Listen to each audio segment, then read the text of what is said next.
Thomas Paine, Sam Adams, Benjamin Franklin. These men spoke up for what they thought was right. From their courage came such documents as the Declaration of Independence and the Constitution of the United States. From their willingness to speak what was sometimes unpopular but right, we enjoy such liberties as freedom of speech, the right to keep and bear arms, and freedom of religion. There are those who still wish to oppress our freedoms, and there are still patriots willing to stand up and defend life, liberty, and the pursuit of happiness. Men like Zeb Bell, who honor our founding fathers and what they stood for. It's now time for Zeb at the Ranch, speaking up and defending your freedoms. Brought to you by Magic Valley Les Schwab Tire Centers and all of the other great advertisers on the program. And now, Zeb Bell. Sven and Ole buy a mule, but when they get it home, they can't get it into the barn. It just won't go. Sven says, I know just the problem. He won't fit through the door. His ears are too long. Ole says that Sven is right. He thinks a bit, and then he says, I know what we can do. We should raise the barn by a foot so he'll fit. Sven asks, wouldn't it be easier to dig a ditch for him to walk in? Ole says, Sven, don't be such a dummy. It's his ears that are too long, not his legs. Here comes Kate Smith, and God bless America. Good morning, everybody. We need a Pledge of Allegiance person. Call in. Let's go.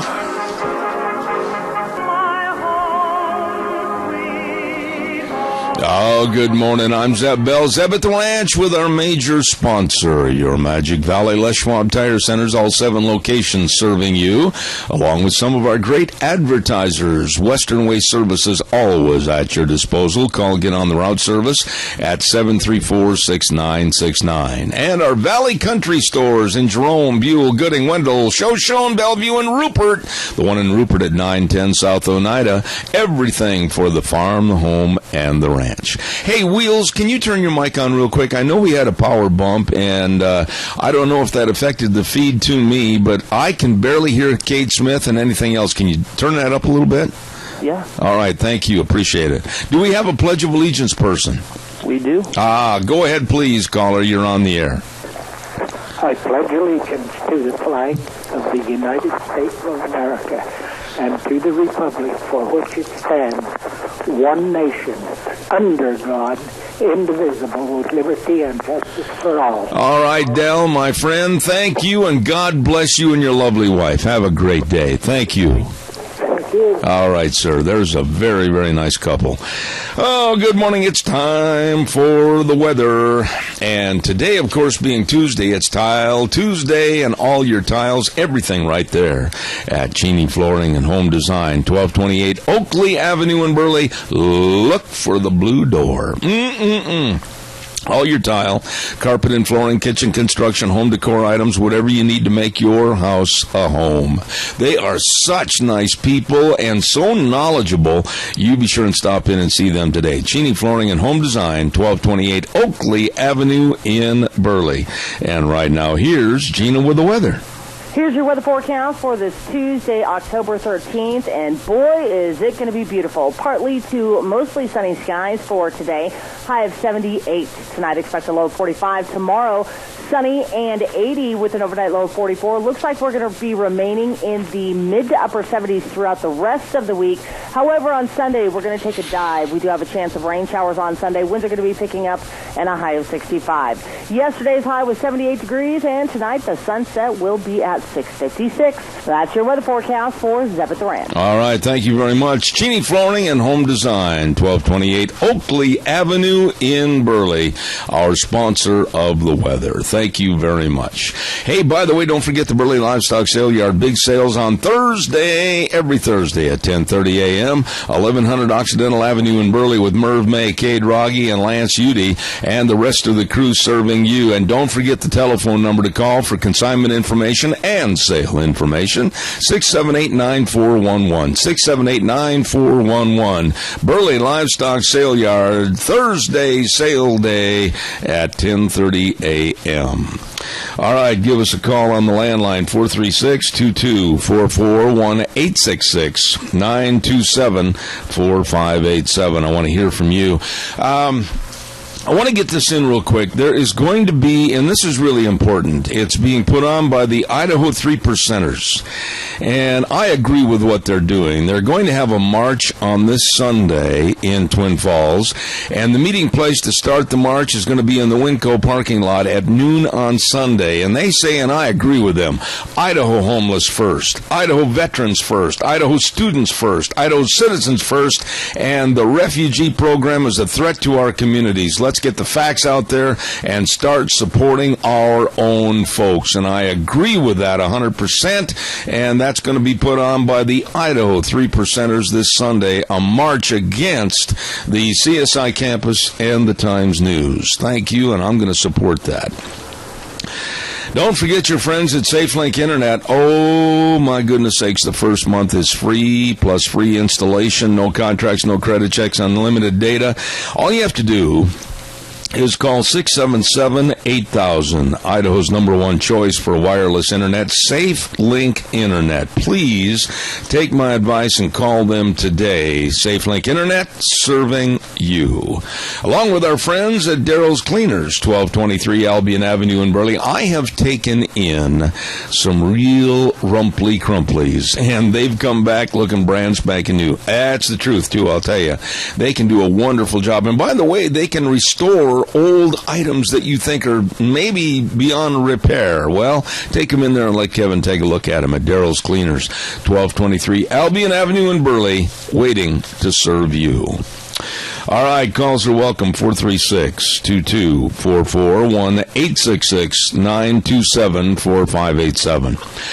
We're going to kind of stand up on our hind legs this morning and bark a little bit, and I think it's past time to do so again.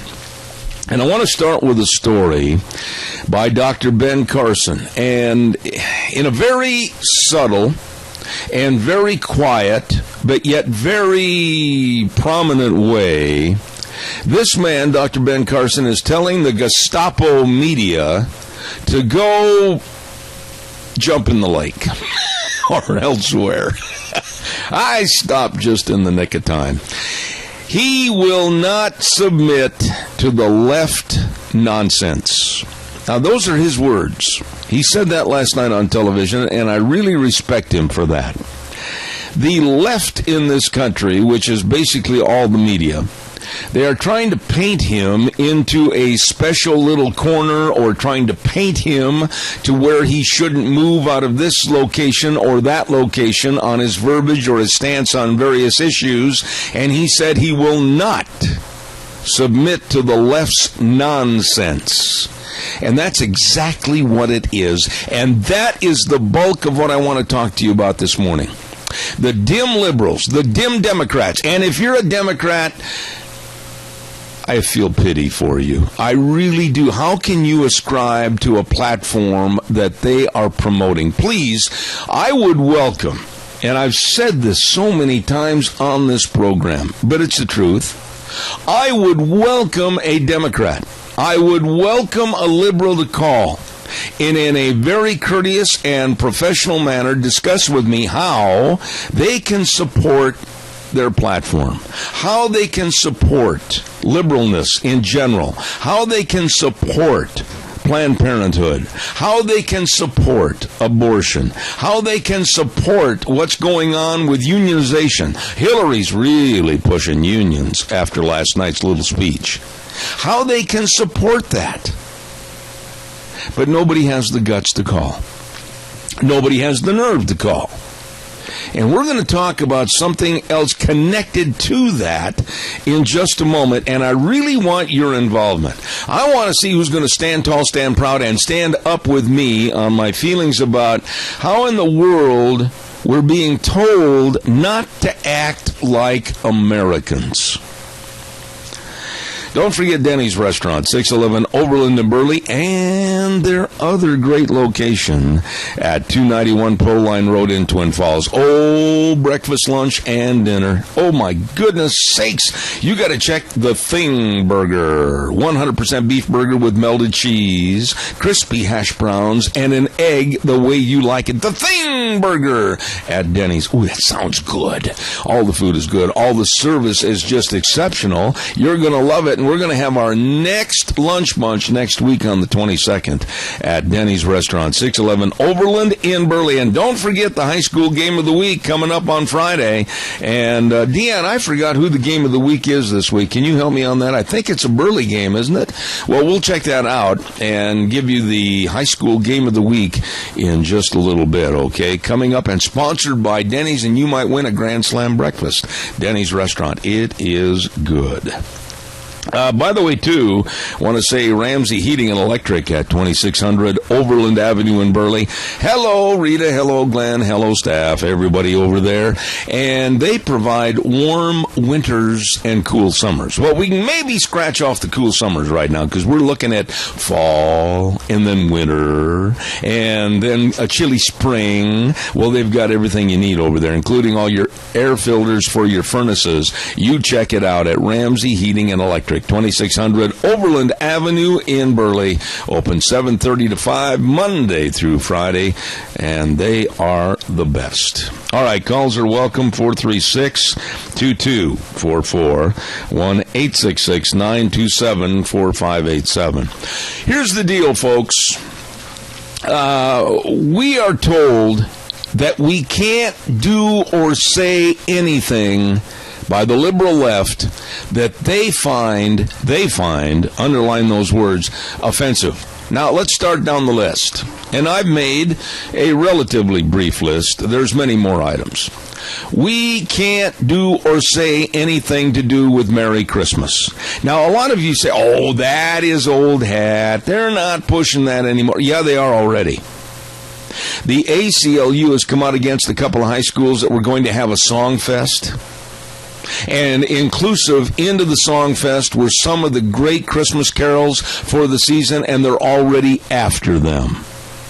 And unfortunately, a lot of schools that lack the backbone, and let's just call it what it is on this program, the guts, to stand up, spit in their eye, and tell them to take a long walk off a short pier, they're kowtowing to the ACLU.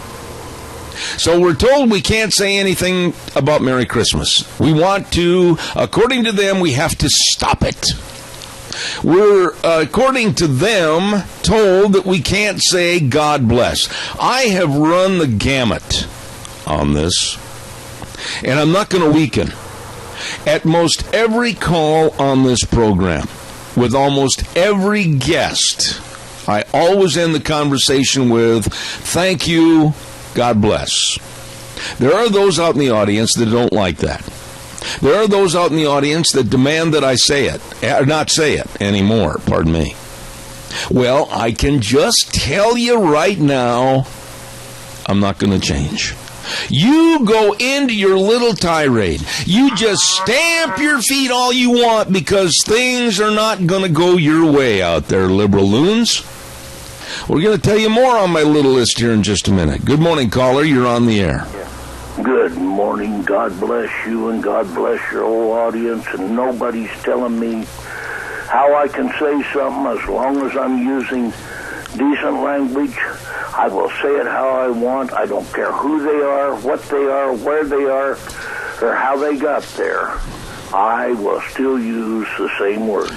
And Merry Christmas is in my repertoire, and it always will be, and nobody's ever going to change that. That's the way I like to hear it. That's what my listeners on this program are. They're dedicated Americans that are not going to be kowtowed or pushed into a corner and basically silenced. And I'm not going to stand for it, Jerry. Well, I am not either, and there's just no way they're going to put this dribble-drabble baloney down my throat and make me use it. Well, it's just not going to ever happen anyway. All right, I like that phraseology, dribble, drabble, baloney. I wrote that down. I'm going to steal it from you.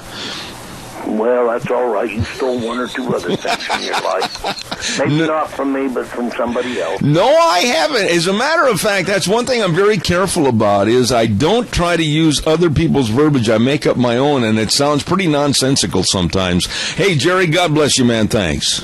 Hey, you have a wonderful day, and may the Lord bless you and all your audience, and include everybody else out there, even them ignorant people that want to change our vocabulary. There you go, Jerry. Thank you so much. I appreciate it. God bless you, man. Bye-bye. Hey, don't forget your Valley-wide country stores. I'm in the habit of saying Valley-wide. Now it's the Valley country stores. I know I'm going to slip up on occasion. I know that Jason's probably listening over there going, don't say that. It's Valley country stores. Yep, Jerome, Buell, Gooding, Wendell, Shoshone, Bellevue, and Rupert at 910 South Oneida in Rupert. Everything for the farm, the home, and the ranch at your Valley country stores. And right now, all the boots, the boots for the wintertime and the boots for comfort. They've got all your warm gear like winter coats, flannel shirts, gloves, hats, boots, everything you need for the chilly days ahead. I'll tell you what, you stop in and all your fishing and hunting needs. It's still plenty of time to get out and enjoy the outside doors of hunting and fishing and just enjoy Idaho. Idaho is such a great, beautiful state.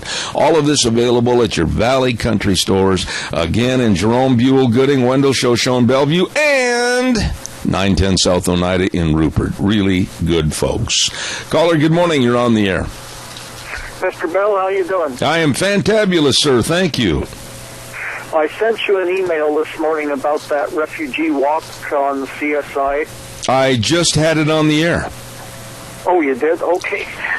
Now, for not listening and not hearing it, you owe me a check for $50. I can take a personal check, money order, or MasterCard.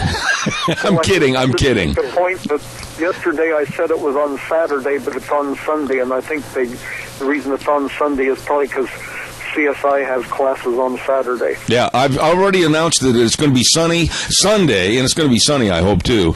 It's going to be a gathering place at the Winco parking lot, and it's put on by the Idaho 3%ers, and I commend you, I salute you, and I say thank you to you for putting this together. Okay, well, I guess for advertising it, I'll have to buy you a pop or something at least. You don't have to buy me anything. I appreciate your efforts as a red, white, and blue American. Thank you. Okay, thank you, Zip. God bless you. Thank you very much. I think it's great. Thank you very much.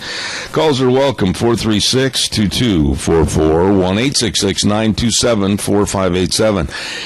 What really is getting to me now is that it seems to be commonplace, whether it's in Florida, whether it's in Wisconsin, whether it's in California, whether it's in Oregon, whether it's in Texas, whether it may even be here, that people on the left are saying, well, no, you're offending people when you wear a USA flag on your T-shirt or your baseball cap or on your sports jacket lapel. They want us to stop it. I'm sitting here and I'm telling you right now that I am going to do so much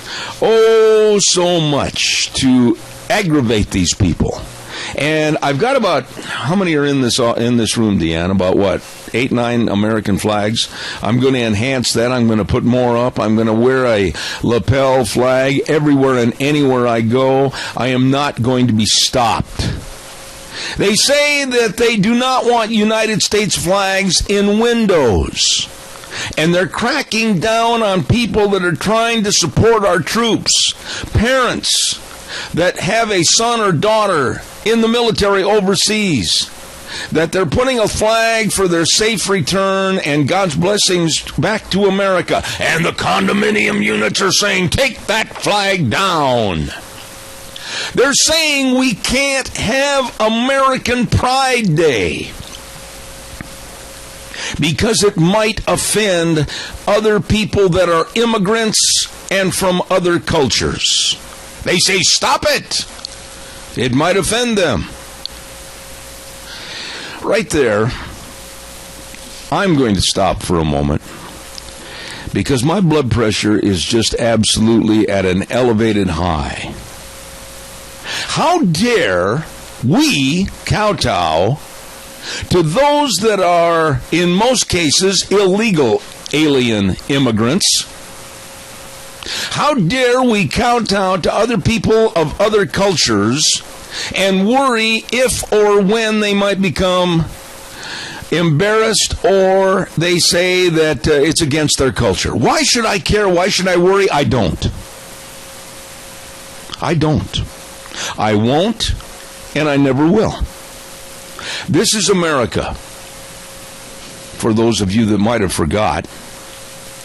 And if it offends somebody else and their culture, and this is where I got to slow down and really watch my words, get out. Leave this country. We will take up a little process on this program, a charity event, to make sure that we can pay for your ticket to get out, stay out, and don't ever come back.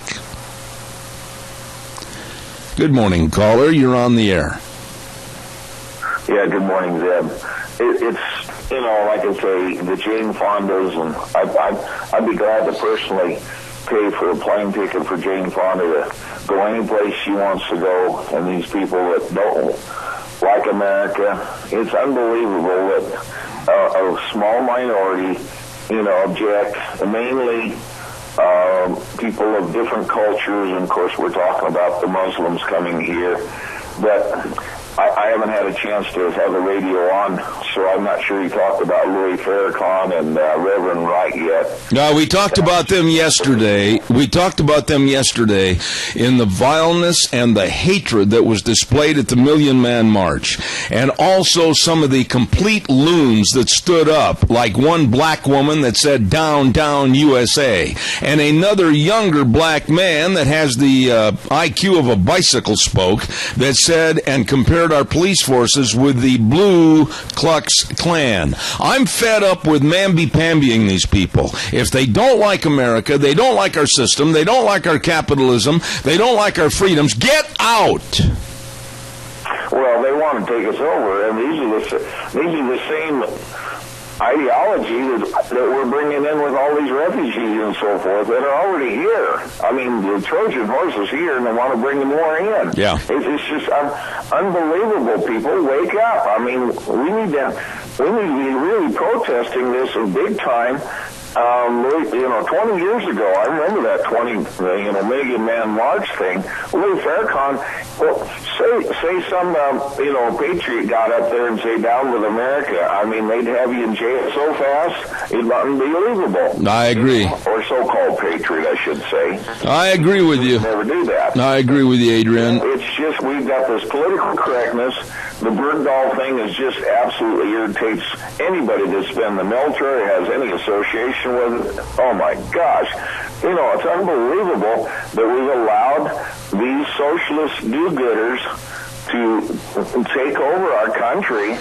And where are the Christians?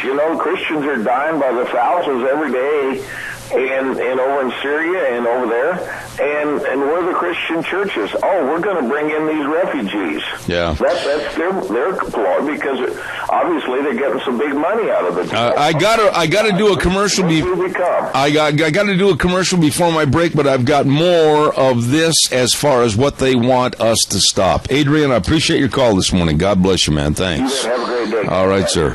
Hey, don't forget Burley Physical Therapy and Rehabilitation, 1263 Bennett Avenue, Suite 2 in Burley. Nick Greenwell, the heads up all the physical therapists over there. Great staff. They really know their stuff. They know all the exercises, sports medicine, and they've got the only hydrotherapy pool. This is really great for your muscles and joints. So please call them at 678-1191. Make an appointment to help you get back to being you. Burley Physical Therapy and Rehabilitation in Burley. Now, like I said, I'm not going to cater to anybody. And if someone is offended, I know what's going to happen here, and I'll give you a little preview, and I'll be able to confirm this tomorrow. There are those in the audience that are going to, unknown name, unknown number, they're going to call me. There are those in the audience that will send me emails saying, you're preaching hatred. You don't want anybody to come to this country. You want them all to abide by your rules. Yeah, right. You hit the nail on the head. This is America. And if I'm offending you right now, I'm going to give you an option. turn off this program, or better yet, leave this country. This is what it boils down to. The 4th of July, our patriotism. There are people out there that want to stop the 4th of July because, it might offend someone. I don't care if they're offended. Set the fireworks off. Fly the flag. Stand there and salute and remember our military and those that have gone on to eternity, trying to protect our values and our country. And I don't care if somebody's offended. They want us to stop it. They want us to stop Veterans Day. They want to stop Flag Day. They want to stop Thanksgiving. Now, what is wrong with us, the majority, for letting these loons even have a voice that's heard? We should give a resounding get out of this country. We don't need that kind of diversity. We don't need that kind of culture. Get out. I want to remind you about our friends over at Mount Harrison Audiology and the lovely Christine Pickup. She's going to be on the air with us next week, as a matter of fact. And I absolutely urge you that if you are aware that maybe your hearing is not what it was, that you call for a hearing screening test today. And it might be health-oriented. It might be from diabetes. It could be because of maybe some medication or high blood pressure. All of that affects your hearing. So please call 312-0957. And they're located across from the Minidoka Hospital Emergency Room, Mount Harrison Audiology and Hearing Aids, with the lovely Christine Pickup. Please take my advice and call 312-0957 today. Really, really nice people. I am surprised that more people aren't calling in and more people aren't voicing their agreement. I don't care if you disagree with me, I'll take your call. But we can't just sit back, those of us that are proud of America. And believe me, I am proud of America. Deanna and I have talked many, many times about what we have worked hard to achieve and what we have attained, and it wouldn't have happened in any other country like America. I am so blessed. I am so blessed. And I read a story this morning about an Air Force veteran, a wounded veteran, that gave his two little girls their own Air Force flight jackets with the logos on the jackets. And they were so proud of them and their daddy for his service to America. And they wore them to school. And the school came up to these two little girls, twin little girls, and told them to take those jackets off and leave them in the lockers, hidden. Why? Why? My daddy was an Air Force veteran. Well, the logos are too big and they might be offensive. Have we come to this? You know, speak out, America. Don't sit back and be quiet. We should be outraged that people here in this country, coming here basically as our guests, and coming here on our dime, coming here on our welfare system, they're criticizing us and telling us to change because it might affect their culture or it might affect their lifestyle. They don't like that. Well, that's tough. This program is going to highlight and always stay the red, white, and blue of our flag of America. God bless will stay on this show. In God we trust will stay on this show. If you don't like it, please, please, let me help you to the door. Good morning, caller. You're on the air.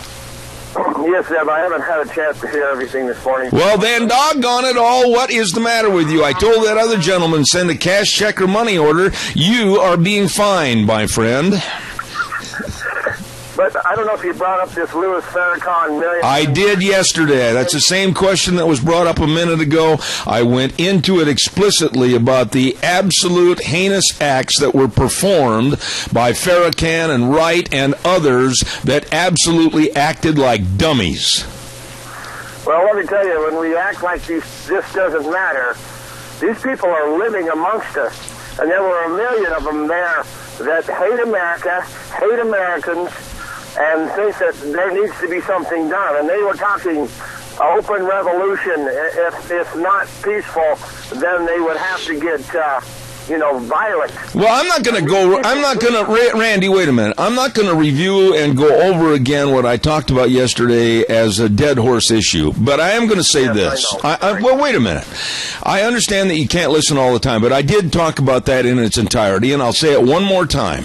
When a black woman stands up at a podium and she condemns the United States and says, down, down, USA, down, down, USA, and another black young man gets up and compares our police force to the Blue Klux Klan, I am so offended. I want to be outraged enough to fly back there and absolutely have confrontations with these people that are probably on welfare, probably getting assistance, probably getting part of my tax dollars, and I want to absolutely ask them if I could please help pay some more money to send them to a foreign country and get the hell out of here. But this is the thing, they're not leaving. And they are seeking revolution against the establishment, and that is not the government.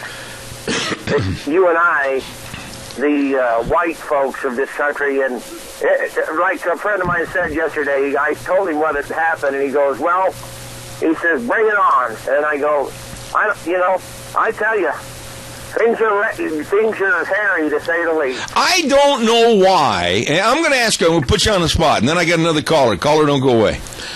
Do you really care about political correctness? Do you really always think, oh, gee, I might offend that person. Oh, gee, I better not say this. Oh, gee, I better not have my Bible in open view. Oh, gee, maybe I better take down my flag. Are you really trying to be politically correct? Not in the least, but you see, there's so many people out here that are uninformed or afraid of what other people think of their opinion. You see, we've got to stand up and set an example of strength. I don't care, and I mean this, and my lovely wife of 44 years is in the other room. She knows I'm telling the truth. I really don't care if the left liberal loons are offended. I don't care if somebody's offended by saying God bless. I don't care if somebody's offended by me saying Merry Christmas. I don't care if somebody's offended because I might have a baseball cap that has an American flag on it and God bless America. I don't care, Randy.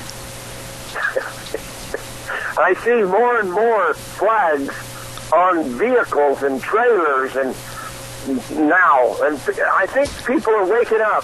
I got family members that never used to care, and now they're very concerned. And you see, hopefully there's enough. There was a lady that approached me a couple of weeks ago, and she said something like, well, I don't want to offend anybody. I try to live my life to where I try to do things that everybody will like me. And I thought, lady, you might think everybody's going to like you, but they don't respect you. If you can't stand for something, you'll fall for anything and everything. And I'm sick and tired of having to apologize for being an American and believing in God. Well, we need everybody, as many as we can possibly get, to care, because there is going to have to be some type of change, revolution. God forbid that bloody. I said that a long time ago. Randy, God bless you, man. Thanks. Thank you. All right. Caller number 2, I'm going to ask you to just wait there for a second. I'll be right there, I promise. Don't forget Barry Equipment and Rental with 3 locations serving you. Addison Avenue West in Twin Falls, South Lincoln and Jerome, and 159 West. Highway 30 in Burley with old Nick and the crew. And they've got all the equipment there to buy and or lease to get the job done right.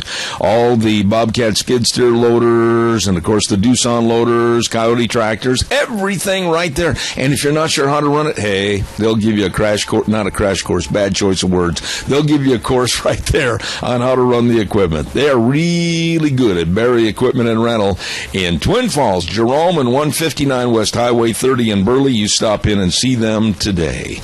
Caller, go ahead. You're on the air. Yeah, on those 2 little girls in their jackets. Yeah. All right. Now our children that are going to school need to be offended by hot pants, wearing your slippers to school, your pajama bottoms to school, plugs in the ears, piercings in bizarre places. You know, I mean, we could go on and on and on about things that offend us. Okay, stop right there, lady, because you hit the nail on the head. Let me tell you what offends me, and I know this is going to sound sexist, but I believe you're going to agree with me. I believe that yoga pants should be outlawed from public view because I was sitting in a supermarket parking lot about 3 weeks ago. I watched an extremely overweight woman get out of a very small car in yoga pants, and I wish that my eyes could have struck me blind. Yeah, I think it should be I'm also offended by people who try to wear clothes that are 3 sizes too small for them. Absolutely. You know, see, we've got to turn this around. You have hit the nail on the head. We've got to turn this around and start going a majority rules of what really is offensive. I am not going to stop saying God bless. I'm not going to take down the flag. I'm not going to stop saying Merry Christmas. And to all those people out there that are frustrated because you're not going to get your way, that's too doggone bad. Oh, yeah, and baggy pants where the boys have to hold on to them to even walk. Oh, you are so right. You know, what happened to having self-respect? What happened to have some pride in yourself? Come on, guys, you're no better than anybody else. Pull those britches up and act like you care. Exactly. All right. Thank you. You really got me stirred up now. Thank you. Okay, well, I want to tell you Merry Christmas, Happy 4th of July, fly your flag proudly, and God bless. And the same right back at you. Thank you. You're welcome. All right. Thank you. Caller, go ahead. You're on the air. Yeah, Zeb, you're getting my dander up. I don't care. Got to be careful. I'm not going to be careful, Jerry. And I won't even take an inference even though I know you're joking. I don't care if somebody's offended, Jerry. We've got to speak up on this. Well, I agree with you 100%. You know, I can remember a few years ago, my kids used to play basketball on sports, and they'd go around, and they had a little bitty cross. You could hardly see it, and, you know, and they asked them to take it off because they felt it was offensive. Oh, my. That was part of them. That was part of their beliefs and part of their life. Nobody has you to take it off. Let me tell you something, and it's around my neck right now, and for those that are watching on television or on the website, I'm going to pull it up real quick.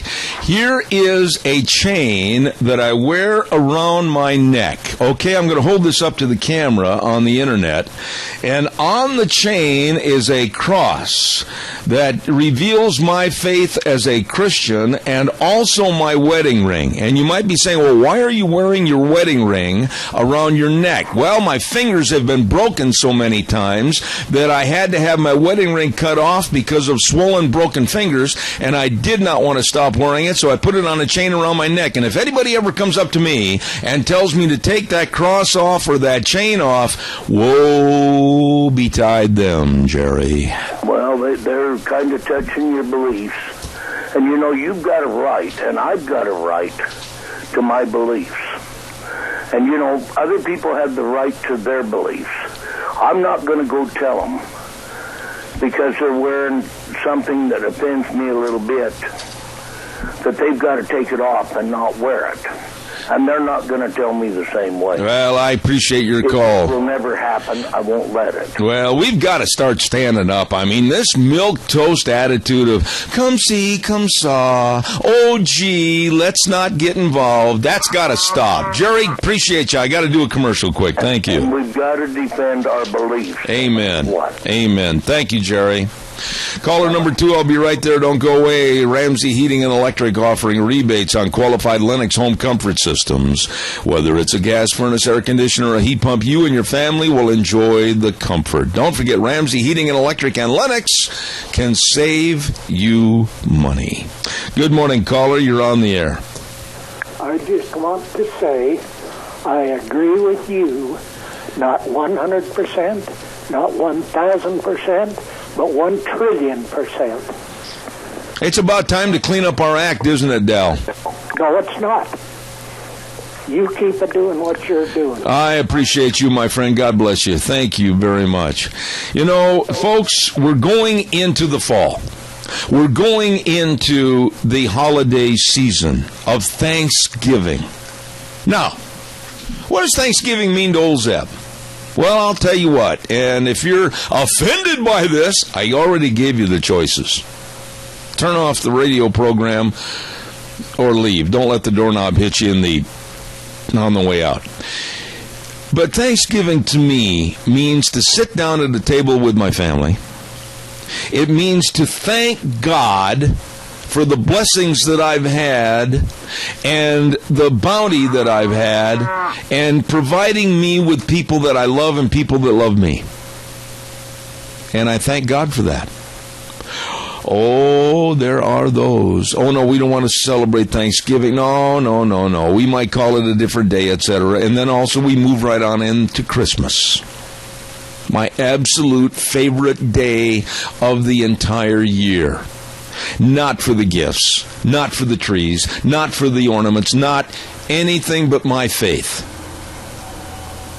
You're not going to take that away from me. And I'm certainly not going to quit. Caller, good morning. You're on the air.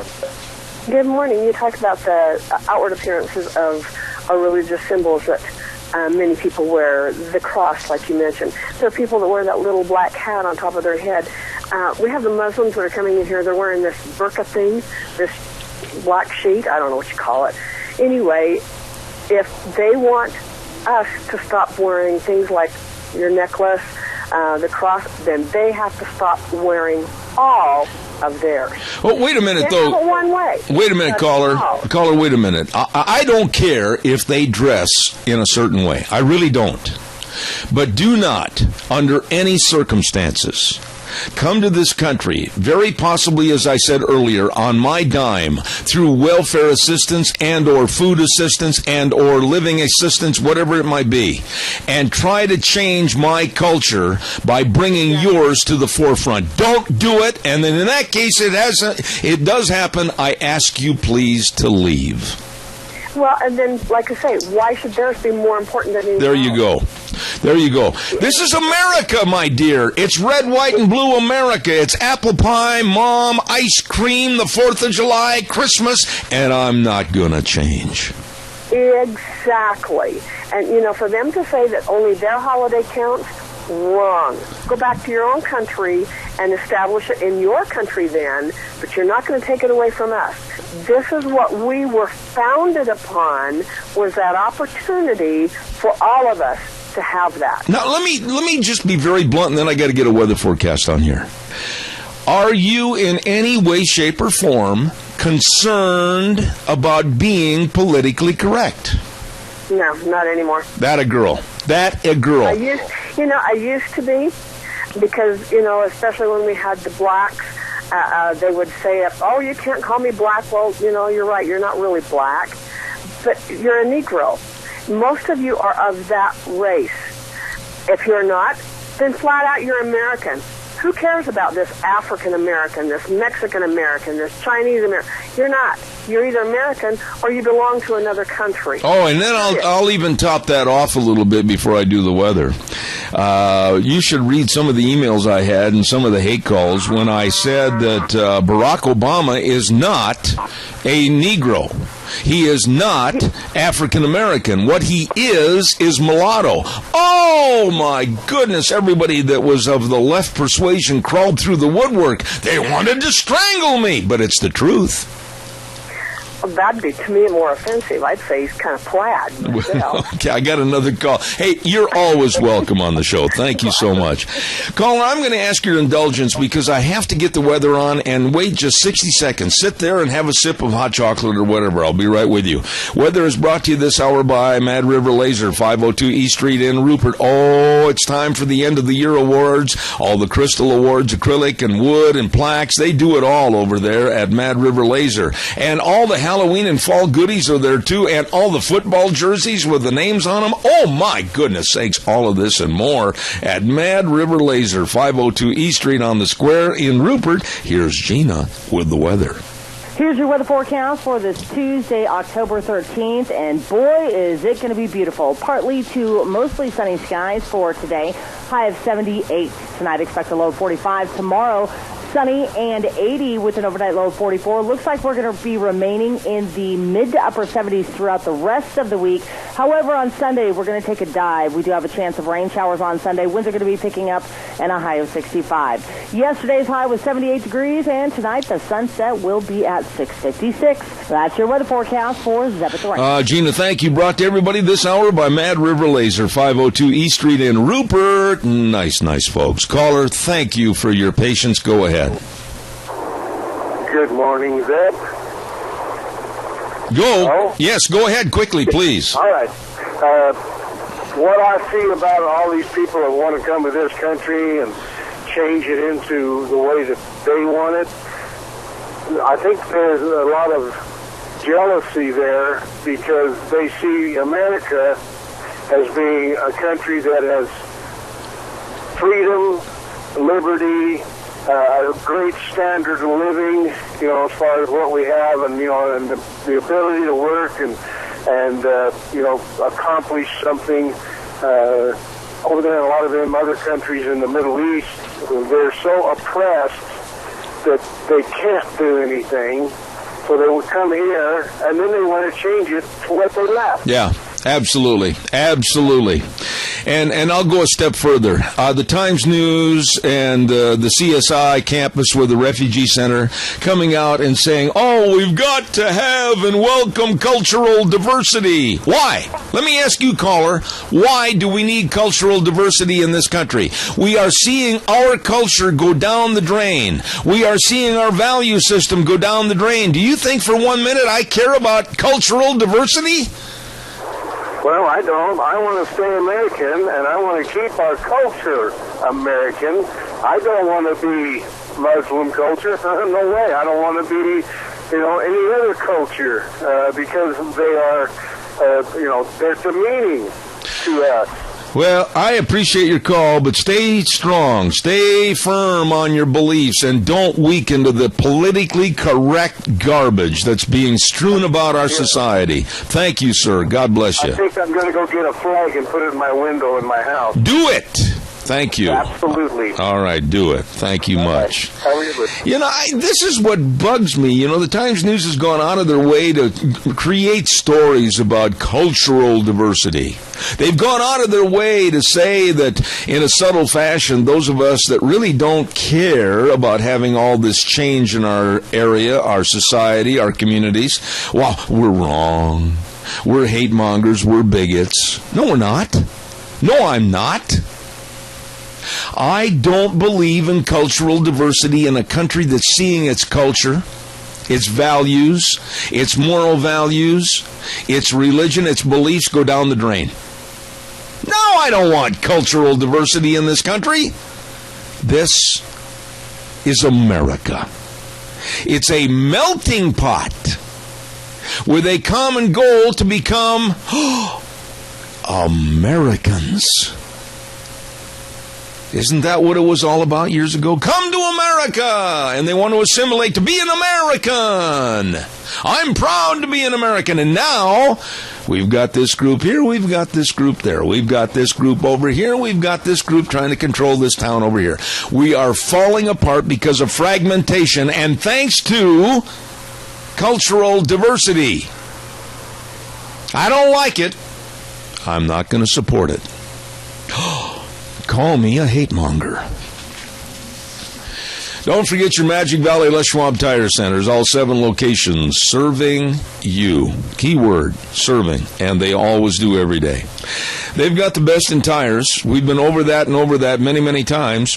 Whether you've got a car or a pickup, SUV, or whether you've got a horse trailer, snowmobile trailer, whatever the case might be.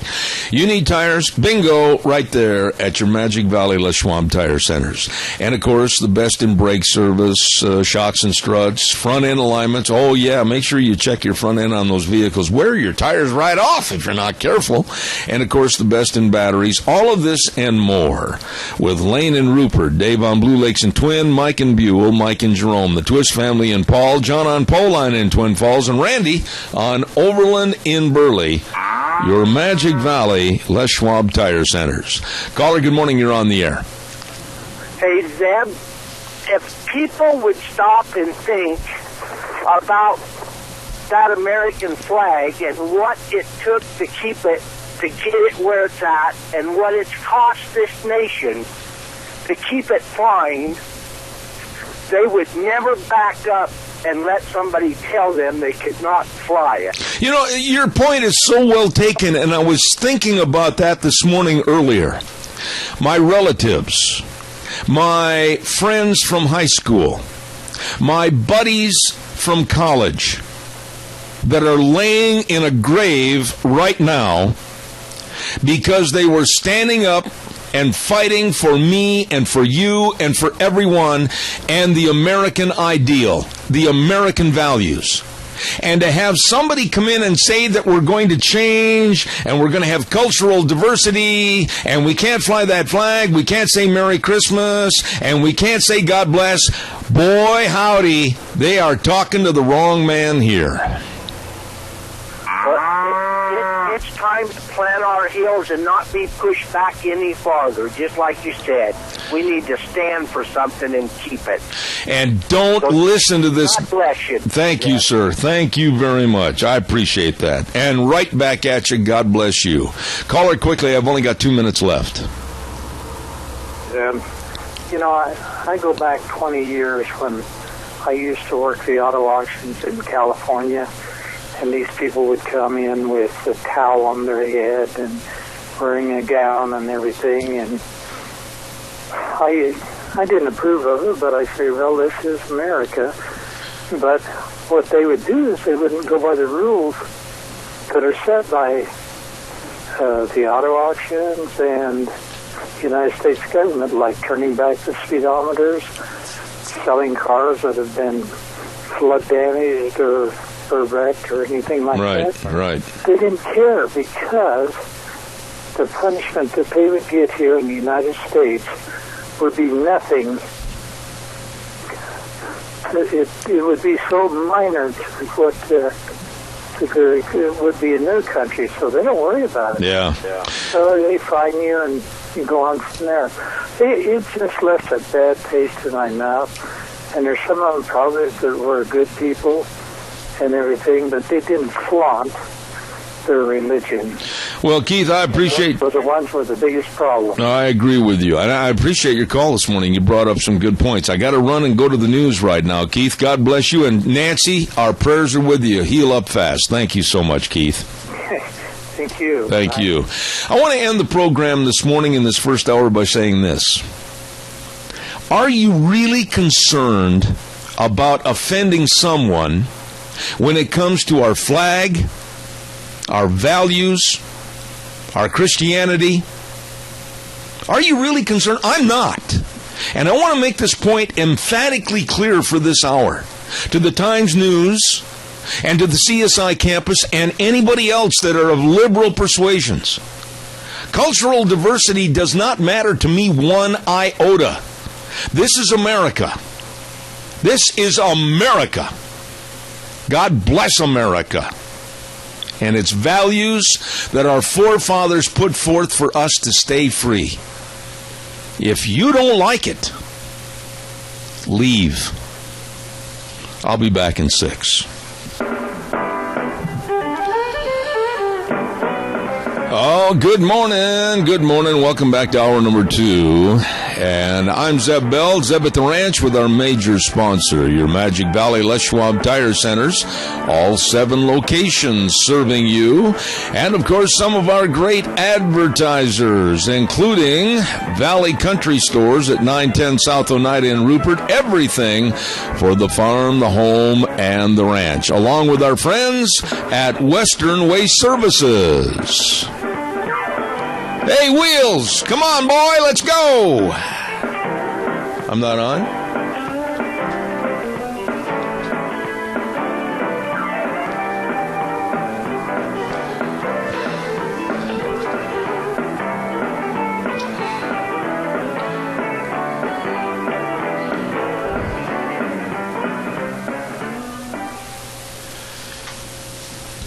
Hello. You're good, sir. What happened a minute ago? I was just away from it a little bit. Well, we can't have that. Let's go with our folks at Western Waste Services. Thank you. From the canyons of the Snake River and all across southern Idaho, we're always at your disposal. Western Waste Services, we care about our community, our resources, and this great land. Western Waste Services is lending a hand, always at your disposal.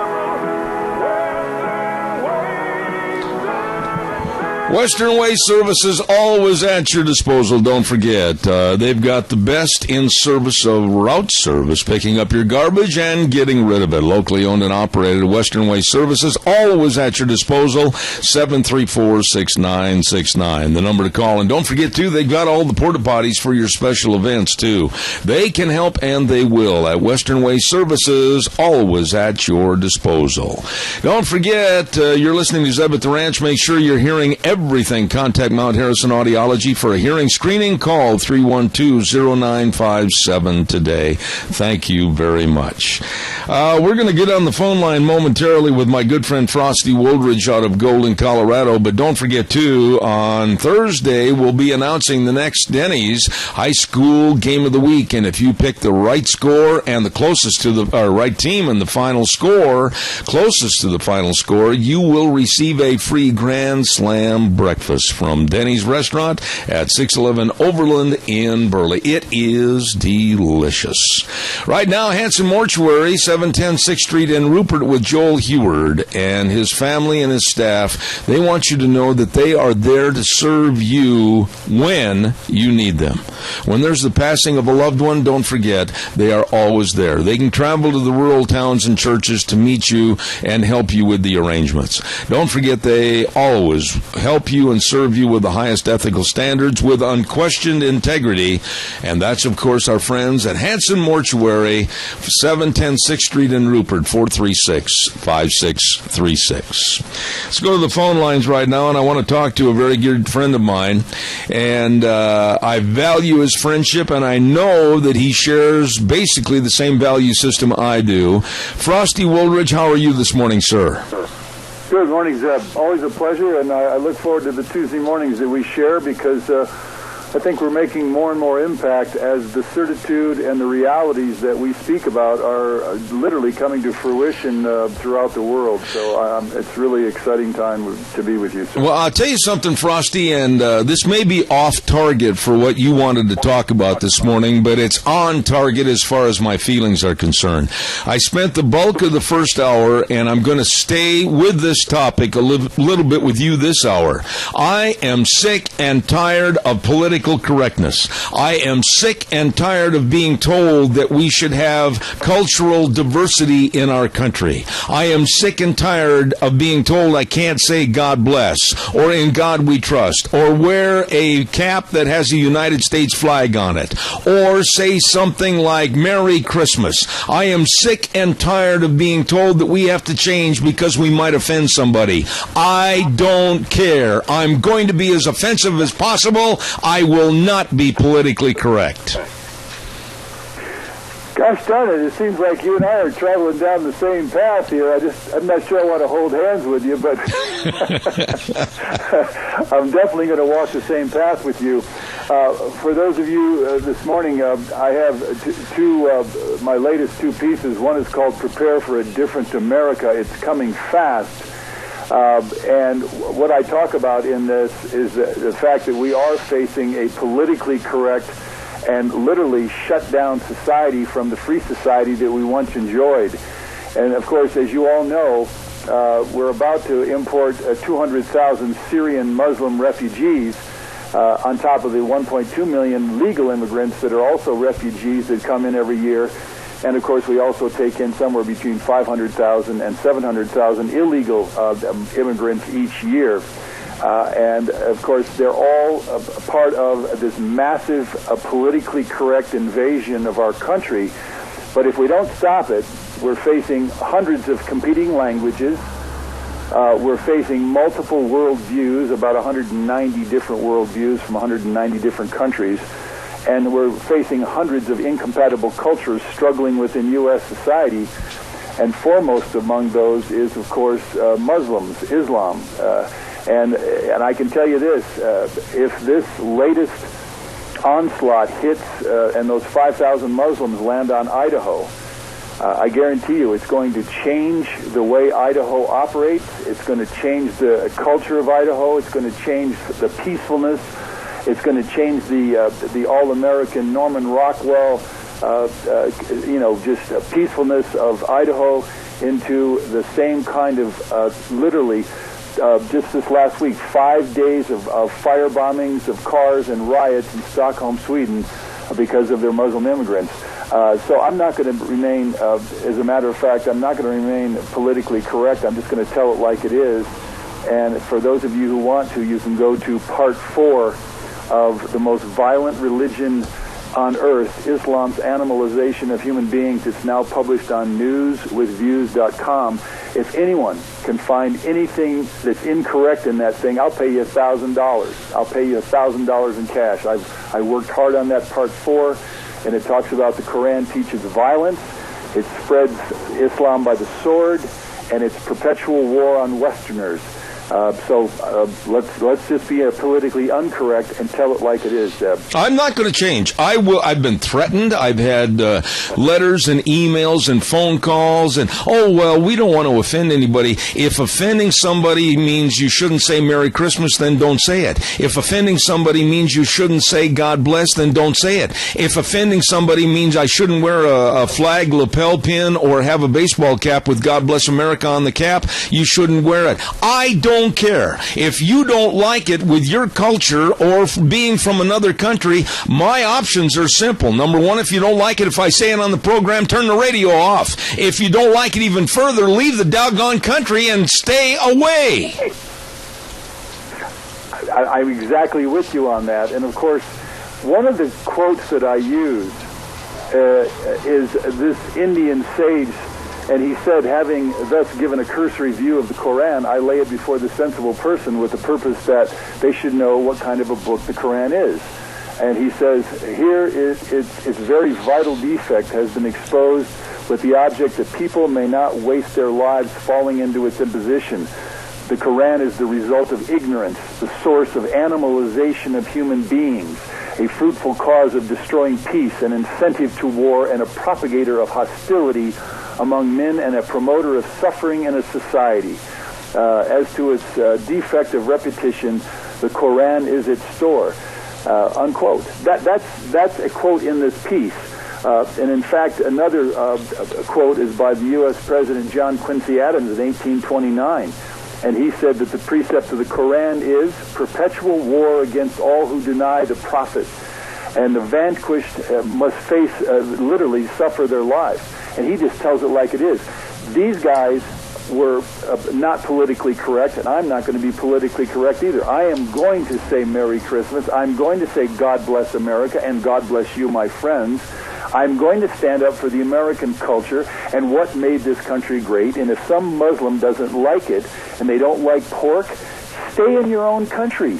The key is we have to fight now for our own culture, our own language, and our own ethos. and I'm going to stand with you, and I'm going to fight for it, Zeb, because I'm not backing down. No, and nobody should. I mean, I'm not asking anybody to be offensive and go up to somebody and be pugnacious and say something that would be offending to them and get in a confrontational manner, but I am not about to let the American culture, I am not about to let our flag, I am not about to let our patriotism, and I am not about to let my God and my Savior Jesus Christ be run into the closet and the door locked because it might offend somebody. If they're offended, leave. I can't be any more blunt than that. That's exactly correct. If you don't like it here in America, whether you're a Louis Farrakhan or a Pastor Wright there in San Diego who condemned America with his GD comments several years back, or you think that you're suffering, and I think it was Kanye West said if Trump gets to be president of the United States, he's going to leave, he's going to go back to Africa.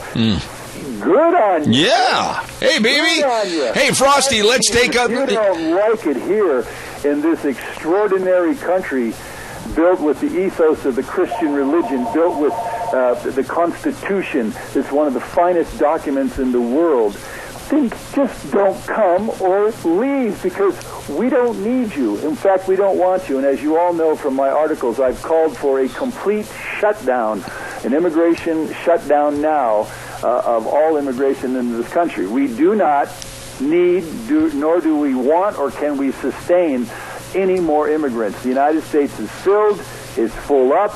We don't need any more immigrants. It's time to shut down the 1965 Immigration Reform Act and replace it with a new one.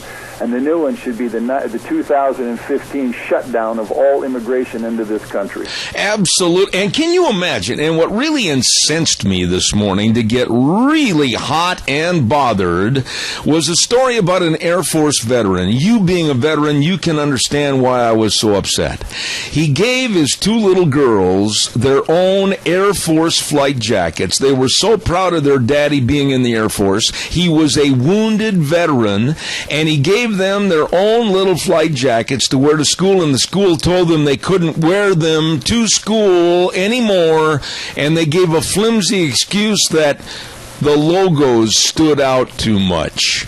I'm telling you, wear those jackets. Walk into the principal's office. Say, hey, look what my daddy gave me. If you don't like it, that's tough. That's exactly right, because my daddy was a Marine, and I always wore the T-shirt, my daddy's a Marine, when I was a kid. And, of course, we were then, at that point in time, proud to be Americans, and everyone that ever came here couldn't wait to become an American. And now we've got Muslims who want to change into Sharia law. I just got a letter from a Minneapolis St. Paul reader of mine, and he says, we now have Sharia law as a de facto law here in the Minneapolis area, because these Muslims, the Somali Muslims, somewhere around 105,000 of them have been imported into, and they call it Somaliland right there in Minneapolis now, because no Americans, no Minnesotans will even enter into those areas. These people are all feeding off, of course, food stamps and EBT cards and Section 8 housing, and they're creating their own caliphate. But they literally now have Sharia law. Same thing in Detroit, Michigan. That's going on. And that means we're being subverted as a country. We're being subverted as to the economic system. Most Americans don't realize this, but Islam is an economic system. I mean, it's unbelievably an economic system. It has its own banking system. It's forcing itself onto us. It's already forced itself into the UK, and it's pushing right into France and so forth. And as any of you don't know this, there are something in excess of 70 no-go zones in England, and now in Stockholm, Sweden, and now Malmo in Sweden, certainly in Holland, and Belgium is literally being taken over. This is coming if we don't stop mass immigration, and we certainly don't stop Muslim immigration, we're all going to face this horrible future. Yeah, and tonight, and this kind of dovetails into what we're talking about.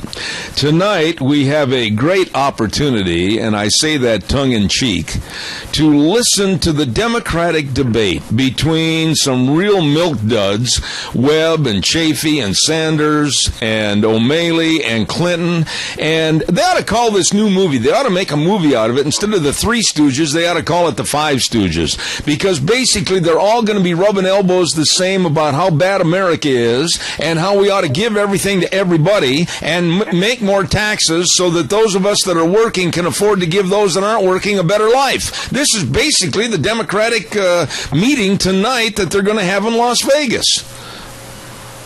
Well, that's exactly correct. And let me tell you this. I mean, I remember as I got out of college, I thought I was a liberal. I had been brainwashed by Michigan State University that we got to be liberals and we got to be saving everybody else with the socialism. Pretty soon you get real sick of being a socialist because they just take more and more of your paycheck to pay for more and more of those who are sitting on their butts doing nothing. And the more you continue with that, it was called the Great Society. That Great Society right now, started by a Democrat, Lyndon Baines Johnson, who was one of the most corrupt presidents of all time, that Great Society has created the great complete and destruction of Detroit. 73% of African American children are now born out of wedlock. Therefore, of course, socialism, no personal responsibility or accountability, and then the same 73% of those children, African American children, are being brought up by a single mother who had no personal accountability and didn't use birth control and didn't get married, and now she's living on yours and my tax dollars. That's millions of people doing that. And so whether it's Hillary Clinton thinks that's great, I am going to look at and listen to Jim Webb, because Jim Webb is a senator for, I think, West Virginia. He's probably one of the most literally sane of those Democrats in the pack. And I want to see what he has to say. But socialism doesn't work. It just doesn't work. It means you and I pay for everybody else that doesn't have personal accountability or personal responsibility, and I'm sick and tired of it. Amen. Amen. Caller, go ahead with your comment quickly. Go ahead. Yes, a quick example of what's happening in Detroit. You know, the property values have, fallen away. Oh, yeah. And a friend of mine, well, it doesn't matter. But a man went there to buy a home. He was fixing it up. He thought, well, Detroit's a pretty rough place to go. And he had a gun in his car, but he didn't have a concealed carry or whatever. And the corruption with the police is so like Mexico. It's just become completely out of control. And he really was nothing more than just a regular guy, but he's in jail right now. And there has been no movement on his case. But this is the kind of insanity that is going on there, and this is the kind of thing that we're headed for if something doesn't change. I'll hang up. I appreciate your call. Thank you very much, sir. Frosty, go ahead and respond to that. Exactly. Detroit has become literally a foreign country. I was just in Michigan 2 weeks ago, and Detroit is a foreign country because it is literally an Islamic caliphate, and they are riding the welfare rolls. And the reason 1 million people, in fact, it was 1.85 million people back in 1970.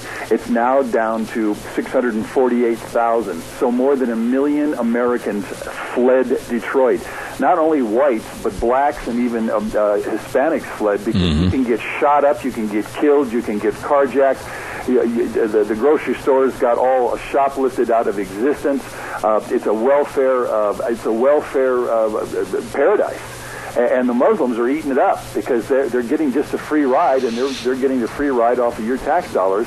And now John Kerry and Obama want to import another 200,000 Muslim immigrants into our country.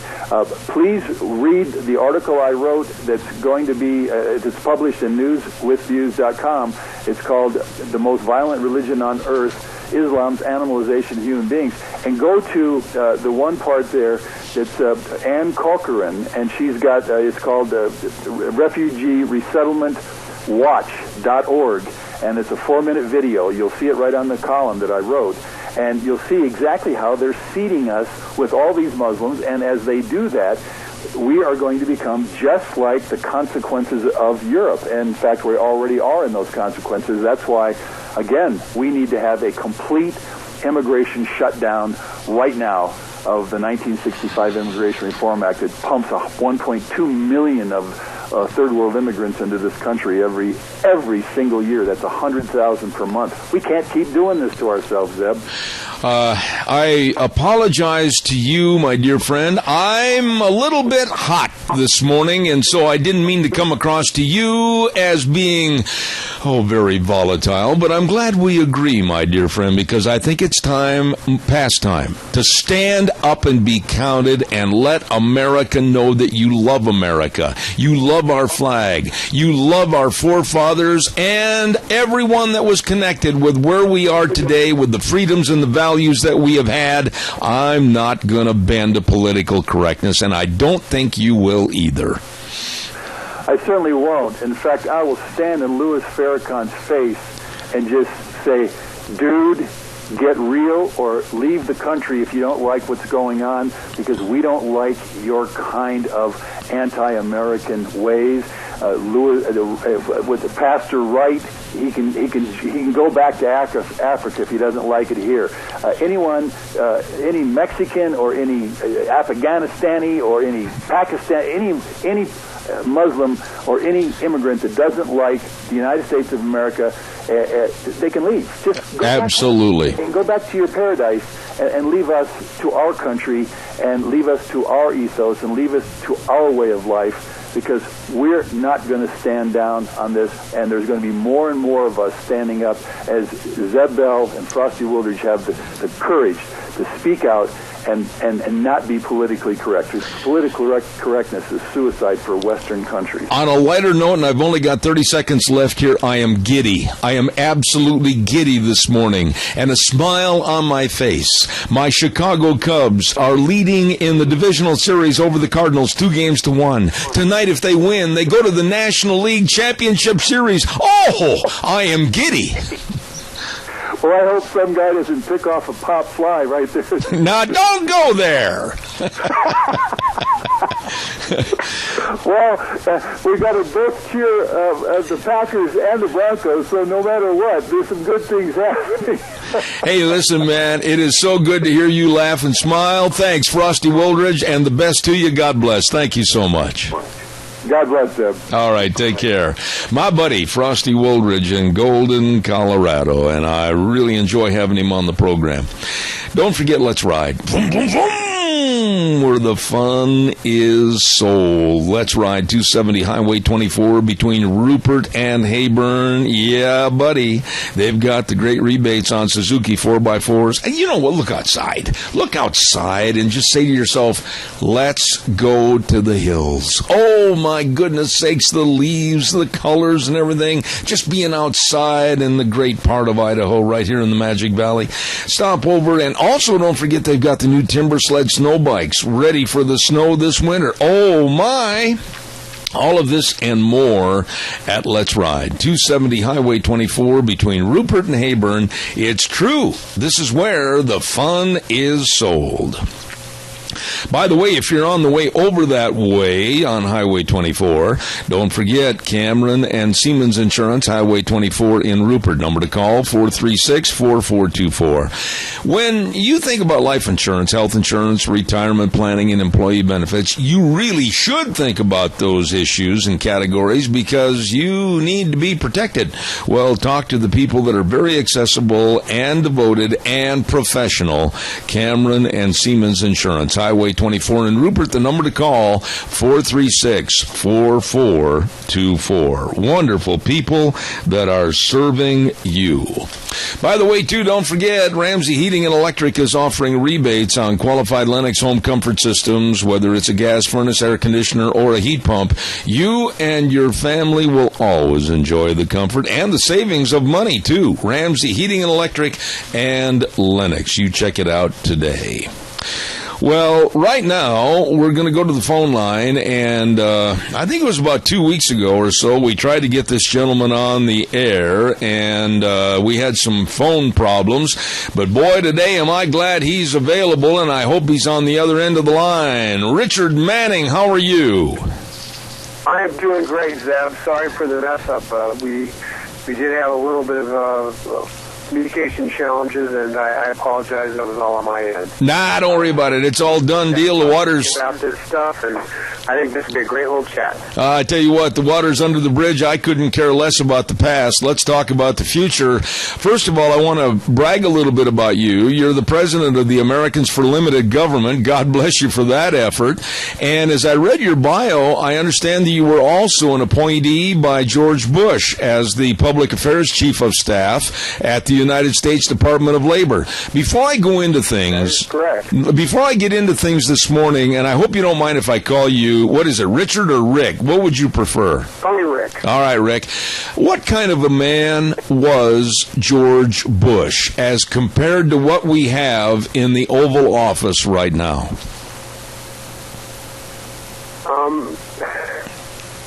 George W. Bush was a man of faith. He did what he thought was right. He was very comfortable in his own skin. So as I was most impressed with him when he was asked by in a group meeting of all the political appointees, thousands of people sitting there. He was asked, how do you do this? How do you carry the weight of the office? And he said,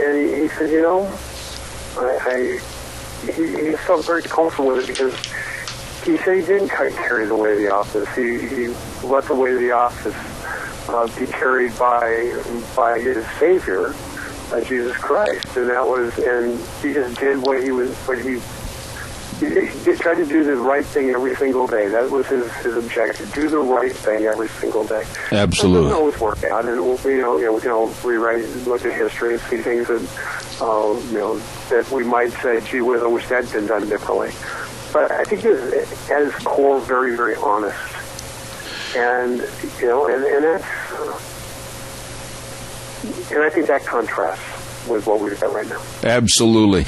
Rick, I'm going to ask you a favor to speak up just a little bit. Cell phones sometimes on radio towers don't pick up as much as I wish they would, and you've got a great message for us this morning.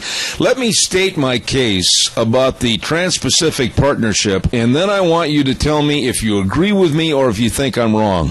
Number one, I am sick and tired of trade agreements that seem to benefit other cultures and other communities and other countries over our own, whether it's our agricultural programs, whether it's our manufacturers, whatever.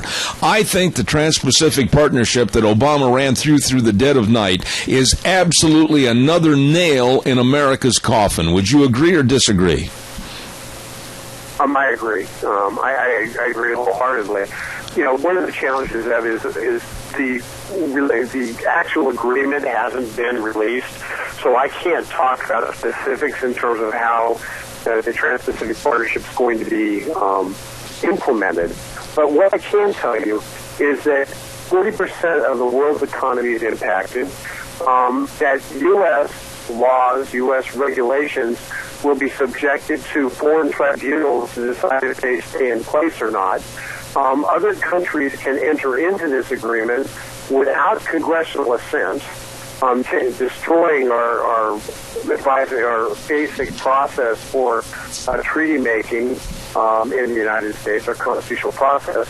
So we have both the legislative section of our Constitution under attack through this, based upon our laws being overridden not by the Supreme Court but by international tribunals. We have our regulations being overridden by international tribunals, and we have the potential of having countries come into the agreement without Congress being able to vote on whether they should be there or not. So this thing is a wholesale dismantling of the U.S. Constitution. And as such, it should scare the heck out of everybody. When you get into the details of it, it's even worse because it deals with virtually every aspect of our economy. And as a result of that, there won't be any one of us who is untouched by the effects of the Trans-Pacific Partnership. And one simple example that people will notice is, right now we have a lot of foreign auto manufacturers who have located plants here in the United States employing American workers. The reason for that is simple. There's a country of origin provision in the NAFTA agreement, the North American Free Trade Agreement between Canada, Mexico, and the United States. It says 75% of parts have to come from one of those three states, or three countries to be called the United States. And so Japan said, okay, I want to take advantage of those trade agreements, so I'm going to put a plant in Ohio and hire American workers, and that way I'll be able to not pay a tariff for my car that I'm selling. Under this, the country of origin agreement is changed to 60% parts have to be within those 12 nations, which includes Japan.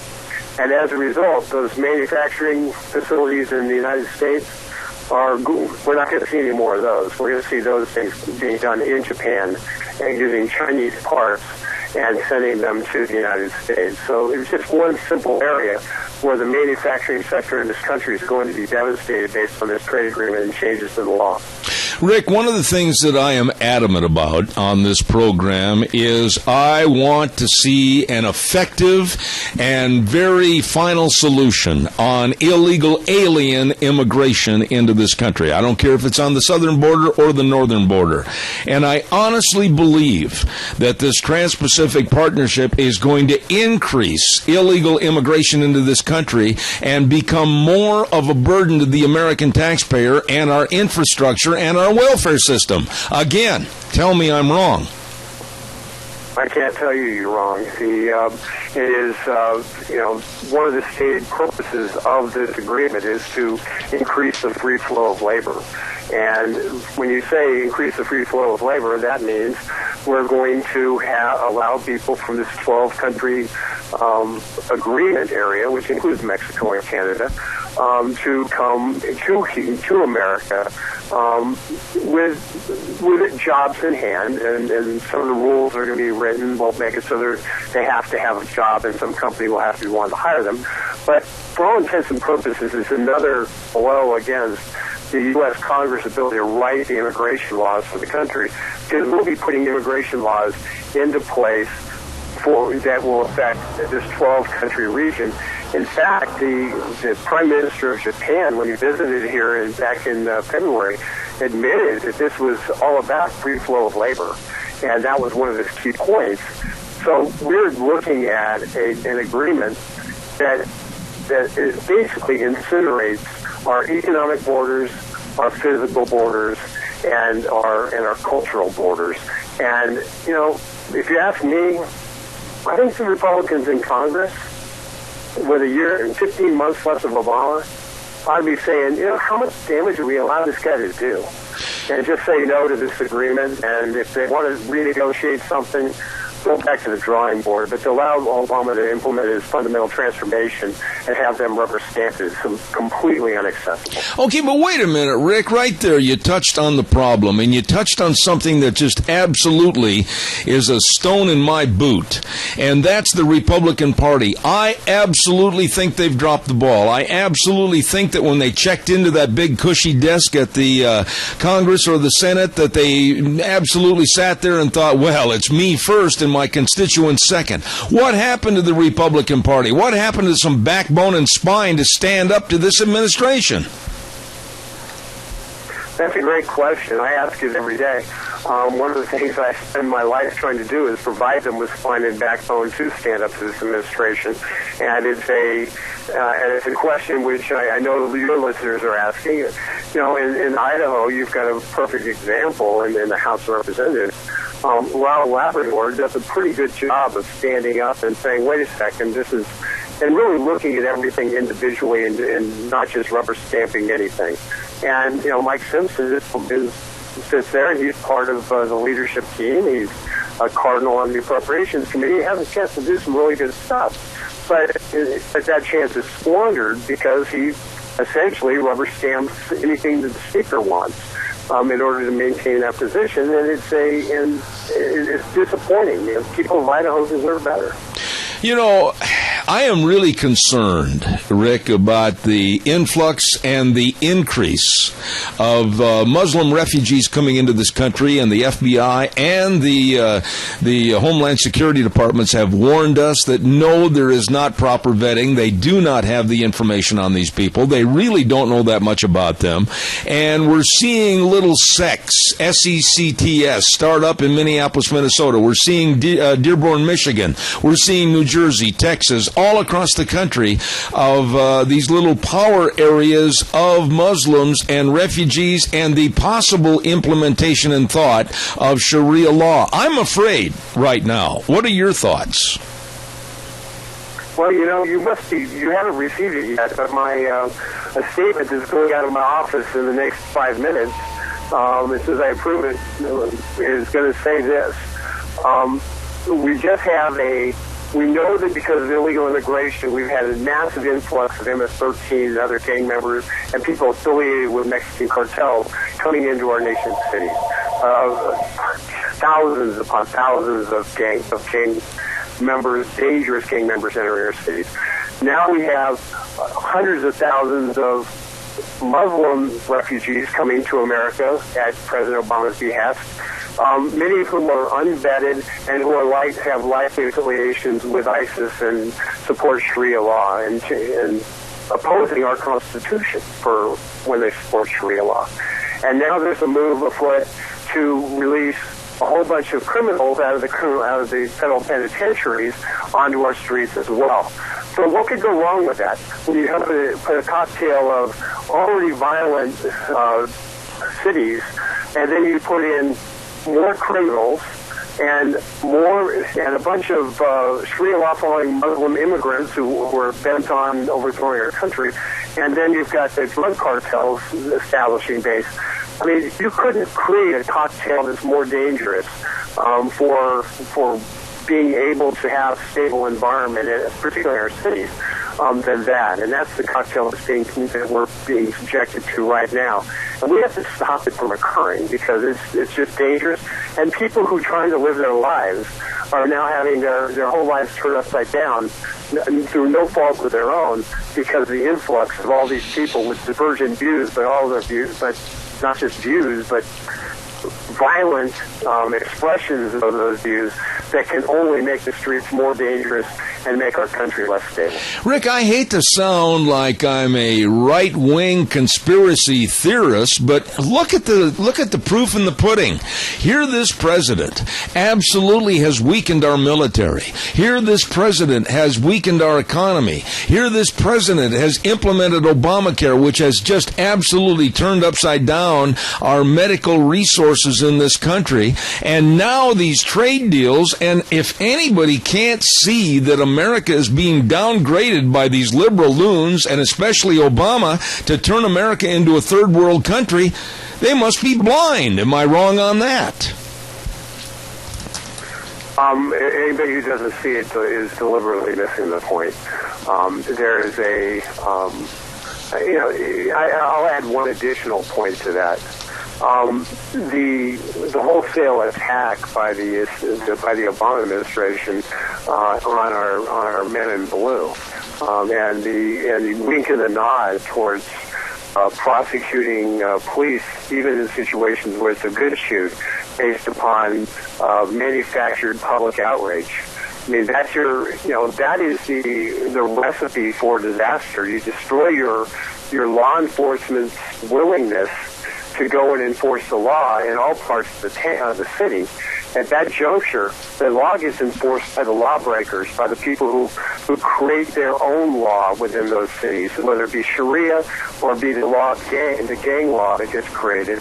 And you effectively cede massive parts of your country to the lawless.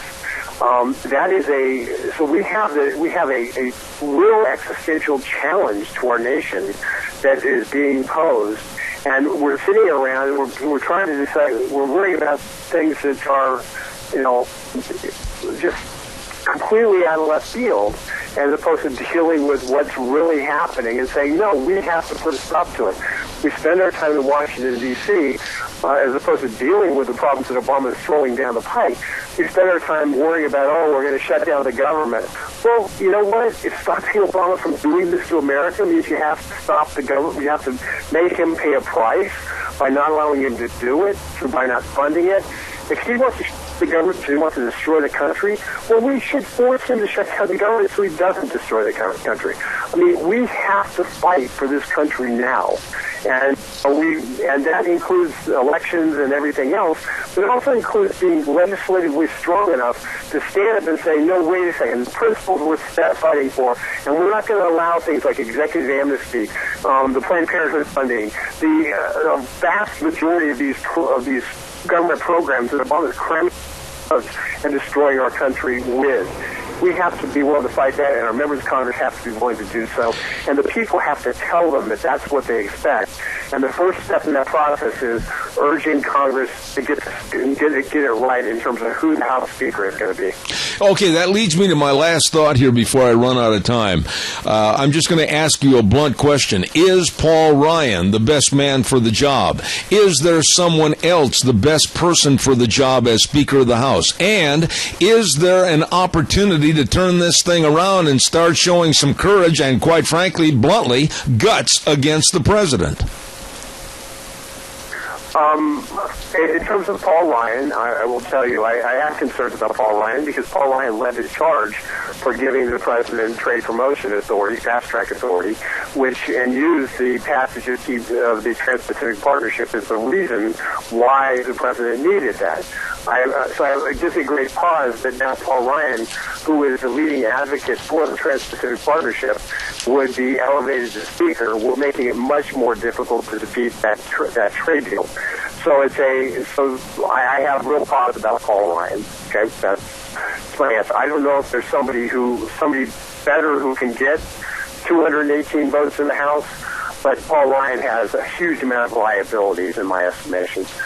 In terms of what was the second part of your question, Zeb? Well, basically, I asked if it's too late. Do we have our heels on the edge of the cliff and we're going to get pushed off, or can we turn this thing around with the Republicans telling Obama enough is enough, or don't they have the backbone to do this? Turn it around, Zeb, but it's not going to be.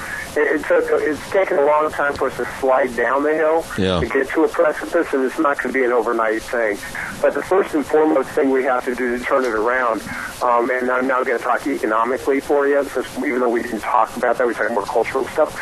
Economically, we can turn it. We have to stop Obama's assault on the energy-producing industries in this country, on people who make things, who get their hands dirty for a living.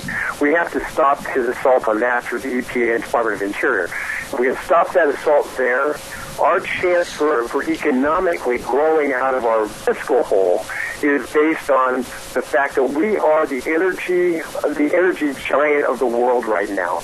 And President Obama's policies are attempting to make it so that doesn't work. If we beat Obama on energy, we will see an economic renaissance. And in that economic renaissance that will occur, it will occur because of free markets, because free people taking action. That will sow the seeds of the freedom and a burst of energy that comes from that will help us defeat him on so many other issues and defeat not Obama per se, but the whole idea that Obama represents in the next 5 years will help us defeat that idea and be able to rebuild this country along the free market principles and the democratic principles that we have taken for granted for all so long. So yes, I think there is hope of getting out of it. I think we can win this cultural war that we described. I think that, I believe that we can economically dig out of the hole that we've dug over the last 7 years. But it's not going to be easy. It's going to take a lot of work. And quite honestly, for the first time in my life, I can't tell you that it's certain that we will succeed. Rick, I just absolutely enjoyed talking to you, and I'm so glad we persevered and got this program on the air. The President of Americans for Limited Government, Rick Manning, and please consent to coming back because there's many more questions that I have. Thank you. Anytime you need me, Zeb, just let me know. We'll get it right the first time this time. And let everybody know, go to my website at getliberty.org, and I can find out a lot more about what we do. Amen. Thank you very much for a very interesting segment. Rick Manning, God bless. I'll be in touch. Thank you. God bless. Thank you, sir. All right. I am so glad that we had that man on the phone. I am so glad that we heard his message. I am so worried about what's going to happen with that Trans-Pacific Partnership, that trade agreement. We seem to be giving everything to everybody else. Oh, we're such good guys. What do we get in return? We see a disintegration of our values and our economy. But we want to help everybody else. Hey, you know what? I've got a great idea for today, this Tuesday, October 13th. Let's think about us first for a little bit. Let's rebuild America. Let's rebuild a value system. Let's rebuild our economy. And then you know what? I'll bet you that we'd be able to help more people then. Instead of being denigrated and destroyed down to the level of being a third world country, having to walk up on the hill leading a mule to get the coffee beans. Let's start to build up America. Time for the weather, and it's brought to you by Gano Landscaping and Sprinkler Service. Scott Gano and his crew.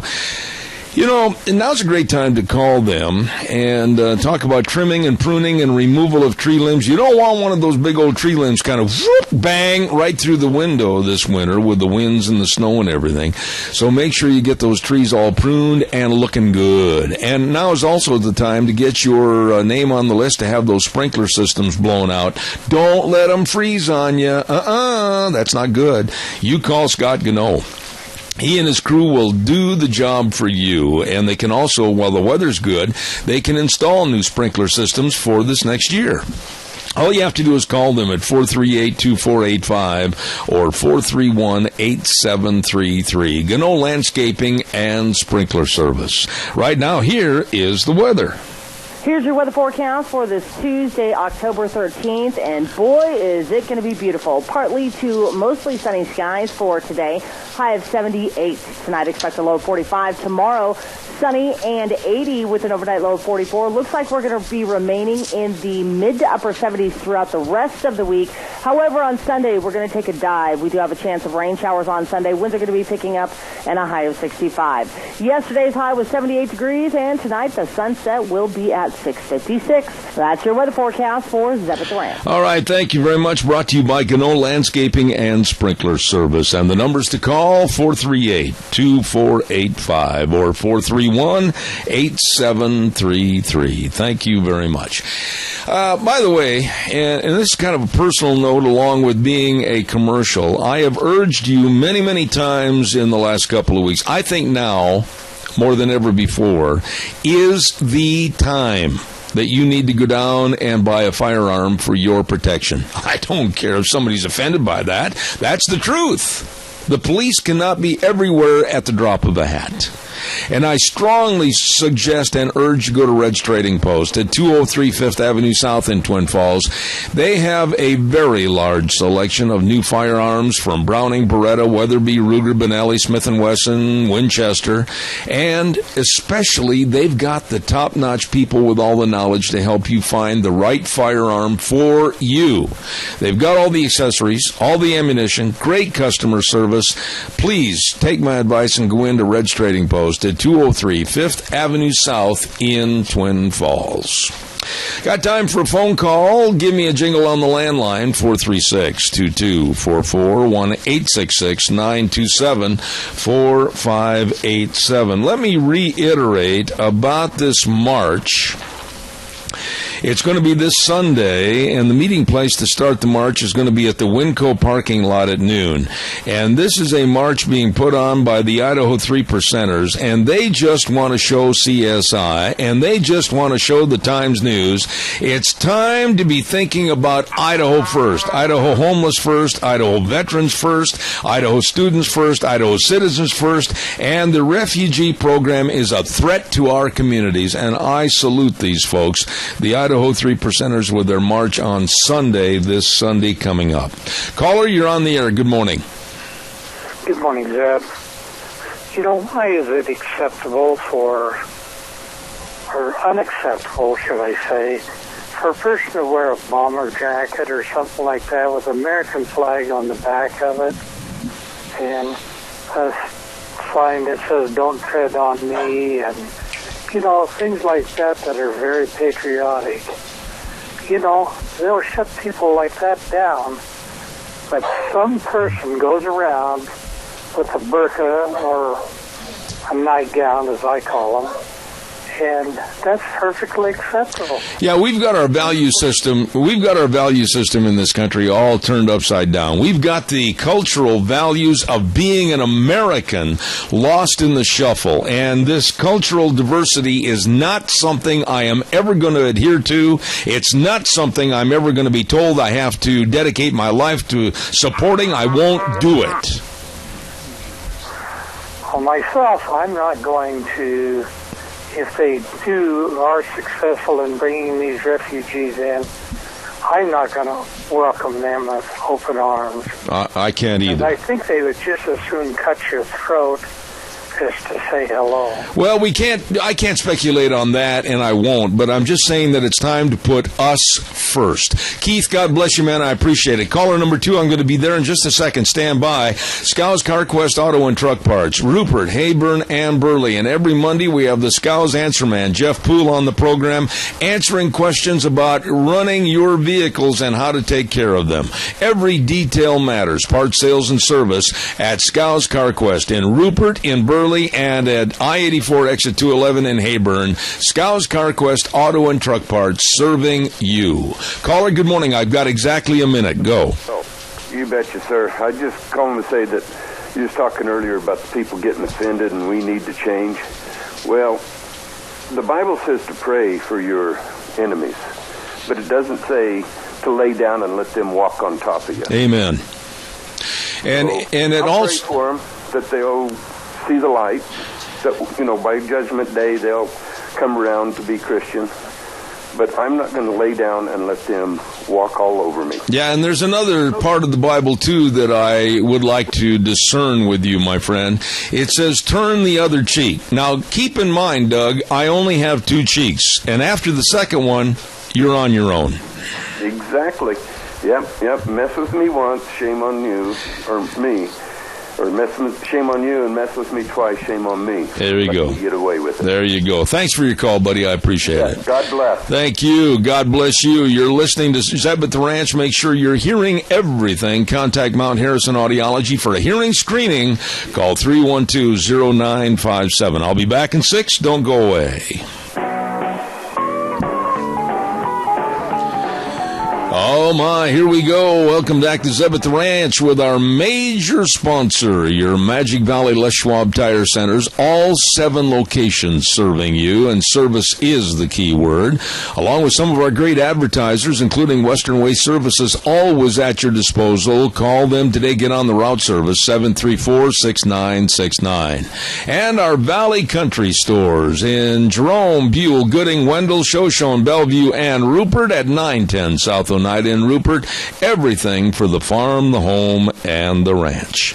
Real quick, are you hungry, Bunky? Well, let me tell you, the Chadwick Sports Grill at 139 West Main in Burley. Today, one of my favorites, and this was good way back in the days when I was home with Mom and Dad and Grandma, chicken pot pie. I love chicken pot pies, and with veggies and garlic toast and super salad, you're going to love it. That's a great special today at the Chadwick Sports Grill, 139 West Main in Burley. You get in there and enjoy great eating today.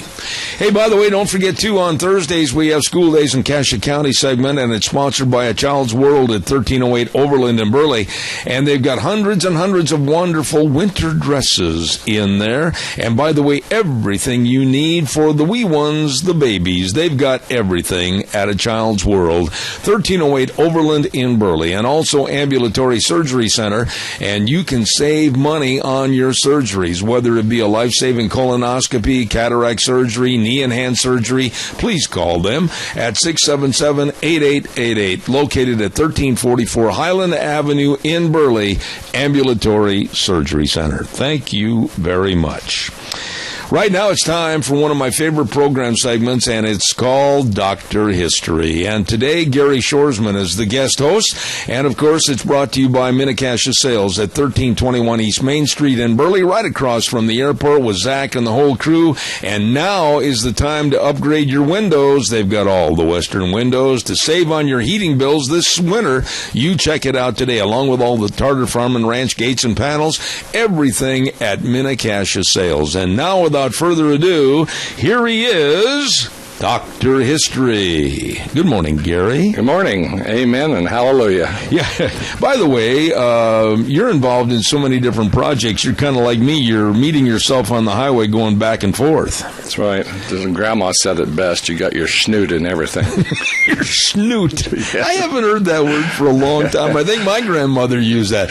Would you tip your microphone up just a little bit? There you go. Snout in English and a snoot in German. You know, you have had, as filling in for Ken, Dr. History, you've had some really interesting stories, and you got to help remind me. What did we talk about last week? It was kind of the county division lines, wasn't it? I have no idea. It was too long ago. Yeah, okay. No, we were talking about particularly surveying. Yeah. And how did that happen, and where did it come from? And, you know, back in the days that we're talking, but from 1863, when Idaho became a territory, up until 1913, say when Minidoka County became a county, right?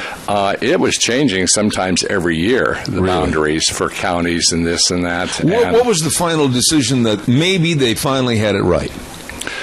I think about 1904 was the last. Was it? For the Idaho boundaries that went up along through the Bitterroots and all of that kind of thing. That had to be... that was very difficult. Well, the topography and everything, I mean, getting over those mountains and surveying, woo, that's a job. There was, in the Mullen Trail, or Milan Trail, went up to Fort Benton from Walla Walla. Yeah. And his big deal, he was a lieutenant out of... West Point, and had come out west, lived in Walla Walla, and had property there. And he built that road within about 6 months. And so that was the first really overland route from over the Bitterroots from Washington to there, but to Montana. But he wanted from Walla Walla straight east to the Montana border and north to be all of Washington. So then all northern portion of Idaho would have been, except that William Wallace was working quietly with the Senate in the map with different boundaries. And, of course, Mullen was his rival. And the United States Senate on the last night of the 37th Congress gave Washington its current boundaries and retained Olympia and an approved version of William Wallace on March 4th, 1863. Really? So Washington's where it is. Olympia stayed the capital, and Idaho went all the way up to Canada. You know, and when you look at the map and everything, and they wanted to basically kind of top it off right above Lewiston then, right? Yeah, right above Lewiston. It was a straight line straight through. Yeah, and then that would have been Washington butting up against Montana with us basically four-cornering everything, right? President Lincoln signed that, and they all went through it in Congress, and then on March 10th of 1863, Lincoln signs William H. Wallace as Idaho's first territorial governor, so Mullen lost out on that. I see. And then in 1864, the next year, that's when Montana breaks away, and in 1868, Wyoming breaks away. So they all, instead of all being conglomerate one's Washington, they're all territories, then they become states. What was and this is a question I don't want to take away from your time, but what was the argumentative source of saying from people in Montana or people in Washington they weren't happy with the boundaries? What created the dissension? Well, some of it, why that boundary business even came up was because of gold and mining. Oh. And that, of course, brought lots of people in. The demographics change in terms of populations. I see. So all of a sudden, a place that was empty now has 10,000 population in it, and it requires some sort of law and order and some sort of identification as to where they are and who they are and who do they belong to and where does the taxes go if there's any. Or, for instance, our governor, James H. Hawley of 1910, he earlier on, back in the 1870s, they called him a sagebrush lawyer. So he was up from Boise to Haley, and then he would cover everything north of the Snake River on down to Franklin and around through this area, and stopped at that Camp Holly Lake north of Rupert, which was a natural kind of lake bed, stayed in there through the year, water and ducks and drinking place for horses and deer and whatever. But he would take care of all of that. All of the other administrative details south of the river, all was taken care of down in Kelton, Utah. I see. So as this all changes, and it's, for instance, in 1881, the very first thing that really changes is the railroad comes through, the Oregon Short Line, and there's a stop at Minidoka, and they go to Shoshone and then go north to Haley because of the gold mining. Yeah. So that was a much quicker route now for people to get back and forth, rather than having had to come from Stars Ferry down here by wagon up to Haley. You know, and the thing is, Gary, that people don't realize today, and I guess I'm guilty of it too, when you start talking about survey crews and you start talking about governors and state representatives going here and there, we're talking a lot of travel time. We're not talking about getting in a car and going 80 miles an hour down the freeway.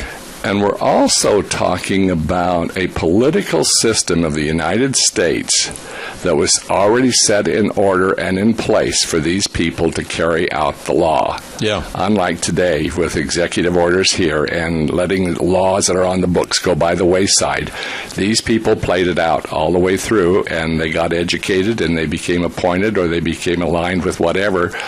And while after the Civil War, when a lot of those Southern Democrats from the Confederate states came out here, it's kind of like throwing the fox into the hen house with this Republican country out here. They all settled down and worked for one, which was really quite nice, which is a lot different than what we're going through now 125 years later. You know, sometimes that old slogan I have at the end of my program is really ringing true, the way things were or the way things ought to be. Oh, yeah. Well, hello, what was wrong with it? Yeah. We fought, thousands and thousands of white men fought to free the slaves. Right. And they were afforded every opportunity. And yes, in the South, there was lots and lots of inappropriate things happened to the black people even while they were free. But out here, the black people that came out here lived a relative free life because we were not prejudiced and didn't have that Southern mental bent. Let me ask you, though, Gary, and maybe I'm way off of what you wanted to talk about this morning, but as Dr. History, there were more things involving the precipitation of the Civil War than just slavery, and I think sometimes that gets really overlooked. Oh, yeah. It was meaning the end of a way of life that some people were very, very comfortable with. Right. And but you couldn't have one without the other. Yeah. So, but according to the trade agreements and the way the North and the South had different opinions on tariffs and money and everything else, there was a lot of dissenting factors there. Well, mind you, the United States was the only one who had slaves. That's right. All of those southern countries on down through the Bahamas and all of that had slave trade left and right. That's and, right. Those black areas in Africa couldn't wait to sell off some of their own people. Yeah. So, a lot of that kind of lifts out of history and out of context. But it's not. We just have got to remember that there is no other America to go to. And if you want to turn this into a third world country, well, then we're going to have it real quick. That's exactly what I've been talking about this morning, is we're more concerned today with political correctness on cultural diversity, and we're losing sight of what this country is and what it should be. Oh, yeah, absolutely. We have a caller with a question. Go ahead, caller, quickly. You're on the air. Yes, not that slavery was good at all in any way, shape, or form, but some of the slaves back then were treated very, very nice by the people who owned them, because they also had the foresight to know that you beat up your slaves, you ain't going to have anything to get done. Am I right on that thought? We'll Yes. answer that. We'll answer that on the air. Go ahead, Gary, if you would. Well, you're right. A lot of those, not all slave owners were tyrants and carried a whip and beat the slaves like you see in, you read the book Mandingo and a whole bunch of these other movie things that we see in the movies. A lot of those people were treated, they were slaves, but they were treated with respect and treated as well as you could be as being a slave. It's kind of like an oxymoron, you know. Yeah. Gary, let me ask you, and you have the expertise on this, but in 1863, we were in the middle of the Civil War. Yes. How did, basically, in your opinion, the Civil War affect the western states like Idaho? Well, it made it become a territory quicker. Yeah. You know, Abraham Lincoln and Wallace got to see that because while the Civil War is going on, gold is being discovered out here, and so that what more did the Union need than gold? Right. So there was it affected populations growth out here.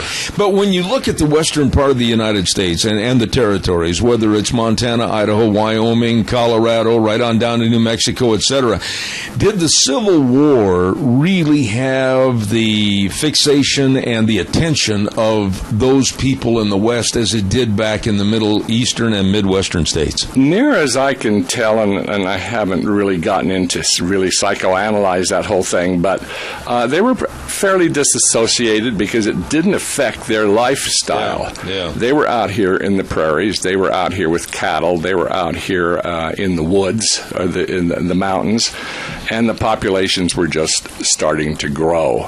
As soon as the Oregon Trail had already started in 1843. Right. So that was 20 years before, so the California Trail, the Oregon Trail was still wide open. Did we see a diminishment in people coming as settlers during the Civil War to the western states? Slowed down a little, but some still came. That was still an open highway through, but there were still problems with the Indians, and you didn't dare come alone. Right. But again, they were out here. I couldn't tell you how the population dropped during that Civil War time. You would think that it did because so many of those Easterners were in the Civil War. Yeah. So whether they were Union or Confederates. But shortly after that, in the 1870s, that's when we see a lot of Civil War veterans come, and they're coming through on the California and Oregon Trail, and they discover Albion. Right. And the Raft River area, and they stay there. And George Montgomery is one of those guys, comes out of the South, out of the Civil War, stops in Albion, and then ends up having the Montgomery Ferry east of Rupert. Right. And the family's still living here. You know, it's amazing to me. I mean, when you start really analyzing history like you have, with the settlers coming from the Civil War in the middle western states, Iowa and Wisconsin, etc., and the histories of coming here and getting into the cattle business and how they pioneered this area, it's just absolutely a patchwork quilt of amazing history. Yeah, amen. After the railroad is built, and interesting enough, the little Minidoka out there, which was just a water stop. That's all it was. And in the Sioux language, Minidoka means it's a place of water. Well, they dug a well and found water, so to the Indian, that was magic. You know, that they could dig down, and then all of a sudden they got a big, huge tank out there that gives the Iron Horse water, energy, feed, food, water. You know? Right. But it doesn't become incorporated until 1904. So that's like 20-some years later that the town itself, it actually becomes incorporated as a town. But that is due to the reclamation project, the irrigation project started that. Until then, it was a railroad siding, had a hotel, and the Sears Hotel was bought in 1894, and that's the year after the Albion Normal School opens in Albion. Now, the Sears Hotel, you said? Is there still existence of that building today? No, it's been taken down. I see. The spot is there, but the family's still here in the area, back down in Albion. But he bought that little tiny hotel and a little restaurant and the stage route and the mail route from Minidoka to Albion in 1894. Wow. And then, all of a sudden, the Albion School opens. Well, now, to take a stagecoach from Albion take it right below the rapids to the Story or the Howell Ferry across the Snake River and over onto Cassia County, and then straight on down in through the Albion Canyon where the Skaggs Ranch is and Dewey Ranch. That was the main road into Albion. I see. That road, as we drive into Albion today, was not completed till 1937. I didn't know that. Yeah, I thought the way you go up to Albion was basically the trail that they had used before. And it didn't make sense because you think horses pulling stages and wagons Pretty and up steep. and down that hill didn't really make any sense at all. But then following So they go in over by the Skaggs Ranch. They would follow Marsh Creek. That's where Marsh Creek comes through Albion and comes right on through there and then empties. Marsh Creek actually empties over at Springdale. Right. So basically the old route, the original route, probably took them, another 10, 12 miles further when you look at logistics, or maybe not that far? No, it was kind of, they'd cut at an angle. That was a lot of marshland, say from where the Downard Bridge is. Why was that not retained, I wonder? Private property. It became private property. See, there you go. We talked a couple weeks ago about when the Deweys bought that ranch in 1904. Had 20,000 acres, which owns that whole point of the mountain road that you'd see when you drive around. And then more recently, the Skaggs bought all of that, and the Woods Ranch was down in there. The Gamble Ranch was in there also. And now it's all private property. How long did it take to get to certain areas? Let's say from Minidoka up to Albion. I mean, if you were to hitch up the old buckboard and load the family, I mean, how long are you looking at? All right. How many miles an hour do you think they could go? So say they had 4 horses on a stage from Minidoka. It's 6 miles to the river. Oh, probably. And some of that's really sandy, where they had to walk the horses through because of the deep sand for those wheels. I would guess possibly with that big a horse hitch, maybe you could be looking at 8 to 10 miles an hour. Okay. Maybe. So maybe it took them at least a minimum of an hour to get to the river. Right. Then they had to cross it. Right. Then they had to get across the stage. Now, I'm wondering, I don't think they used, that's 40 miles, 38 miles, something. I don't think they used one team of horses getting through there. I think they must have changed at the Howell Ferry, perhaps, because when you get across the other side, there's an old rock church over there built in 1910.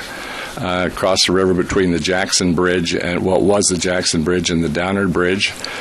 And a guy by the name of Harold Caraway, who worked for the railroad and ran the telegraph office in Rupert for many, many years, said his grandparents had a mercantile store and a stage stop right in the middle of that intersection. Really? And then the stage route went around either way and went to the river or went on to Albion. And then it burns in 1915, and then that kind of ends it because Roston now, where the railroad or where the dam was like a little town on the south side of the river, named after the engineer for the dam, Mr. Ross. Yeah. And then down by the Jackson Bridge, or Montgomery Bridge, was called the Jackson area, and there was a school there. So from there, it would have been a straight shot, which would have had to have been at least a good 25 miles. We got about 2 minutes left, and I want to ask you, in all the books that you've written about this area, you have an outstanding array of different pictures that I'm sure highlight some of the things that are not standing today and the certain locations that we just don't even realize there was a town there, for heaven's sakes. That had to be awful interesting for you when you started this project. It's been pretty good, and I got to looking at my computer the other day, and I was just wondering why I was starting to run a little slow. Well, I've got 20,500 pictures on it. Really? Now, they're all backed up. But how did you go about getting all these pictures? I mean, that's not an easy task either. I could find a picture. If people would let me into their house and let me come and look and find a picture that I want, I took it home, scanned it, and then took it back. Really? So I did a lot of mileage back and forth, and that's by people letting me into their house and knowing that I'd bring it back in an hour or two. Then I got kind of a reputation. A lot of people started letting me have my way with their pictures. So the old hotel out at Minidoka, do you have pictures of that, et cetera? Mm-hmm. My goodness. And that was taken when? In 18... The very first hotel was owned by a Bartholomew was in 1893, so it had to have already been there, or maybe 1892, because Sears bought it in 94. What was, and I've only got a minute left, Gary, but share with me, what were the amenities like in an old frontier hotel like that? Well, you had a chair, had a bed, a few beds, and the women were very particular about their food and where they kept their food and having a clean bedding. You know, the last thing they had is if they had 5 beds, they weren't going to be flea-bitten, although some flea-bitten thing may have slept in it. They made sure it was nice. And one of the old remedies, and was even used by my grandmother when they had lost their farm and had to move from farm to farm, was put tin cans with kerosene in them and then put the bedstead, the bed legs, in them so that the bed bugs wouldn't crawl up onto the bed and into with the kids of the family. Oh, my goodness. And my dad remembers in that hot upstairs room with that having a headache from smelling that all night Kerosene. long. Well, so there you go. You know more about the old days than I ever anticipated. I didn't know that. I am now the old days. Yeah, I am too. Gary Shoresman, you have done an outstanding job, as always, with your historical review of the days gone by. And I'm sorry I got off on a tangent this morning asking you questions, but it's extremely interested with your tangents are good. Thank you. You know, it's like there's clean dirt and dirty dirt. There's a good tangent and bad tangent. There you go. Have you got a second for a funny story? Real quick, I got 30 seconds. There was a runaway in the town square, south side of the Rupert Square, November 23rd of 1925. And it says that the roustabout team of Monarch and Porter, without a driver, gave a very lively exhibition Tuesday afternoon. When getting tired of standing still, they took it into their heads to start for camp. They first made a dive for Gannett's Meat Market, smashing a screen door. Excuse me. Next, they unloaded a stove and a few other articles, then smashed the double trees in the neck yoke, turned the wagon upside down. On the last scene of them, they were going at a 240 gait across country in the direction of the dear old feeding ground. There you go. Gary Shoresman, and he is Dr. History for today, doing a great job. And it's brought to you by Minnecasia Sales at 1321 East Main Street in Burley, right across from the airport. Zach and the rest of the folks, all your lumber, all your carpeting, all your windows with the Western Windows, anything and everything you need right there at Minnecasia Sales. And don't forget, they've got the Tartar Farm and Ranch gates and panels, the very best. Stop in and see them today. Minnecasia Sales, bringing you Dr. History. We'll be back in about 3 minutes. Don't you go away. And now back to Zeb at the Ranch on AM 1230 KBAR. To reach Zeb, call 436-2244 or toll free 1-866-927-4587. And now, here is Zeb Bell. Oh, thank you very much and welcome back. Zeb at the Ranch, thank you. And don't forget, Denny's High School Football Game of the Week. And if you pick the correct team and the closest to the final score, you will receive a free Grand Slam breakfast from Denny's. And we're going to tell you a lot more about that for this week's game on tomorrow's program. Don't you miss it. There are no wolves in southern Idaho. There are no tracks. You did not see any tracks. That's what we heard for years. But 2 years ago, I told my dear friend, Jack Euler, after I finished deer hunting one day, I called him up on the phone and I said, Jack, I just saw one of the biggest paw prints I've ever seen in my life, a wolf print. You didn't tell me I was wrong, did you? No, I didn't. Oh, I got to turn you up. How come I'm not getting it? You're on the wrong mic. There's your mic. Now, there you go. No wonder you couldn't hear. There you are. Good morning, Jack Euler. How are you? Good morning. Okay. No, I wasn't wrong, and a lot of people have not been wrong. That's totally correct, yes. What is the situation with the wolves right now as far as how far have they spread out in the Northwest? I mean, everybody thought maybe they would stay up in the Frank Church Wilderness, up in eastern Idaho, and the migration seems to have covered the whole state. Am I wrong on that? No, there's wolves all over. But southern Idaho and south of the Snake River, it's been... Over the years, it's been individual wolves that have been traveling because it's not unusual for a wolf to travel 500 miles looking for a mate, and maybe there might be two of them together traveling. But there is, in south of the Snake River in Idaho, there is no known packs that have pups, that have a den, that anybody knows about. But they are here, though. Yes, they're here. Wolves are here. You know, and I look again back 2 years ago, and we were up hunting and saw the paw print, etc. And there was, at that time, with the Fish and Game and many other so-called experts, a kind of a denial that they were in this area. Was there not? Yes, total denial. But one of the things that changed that was down in northern Idaho, west of Tremont, and in one of the canyons down there, a rancher shot what he thought was a coyote.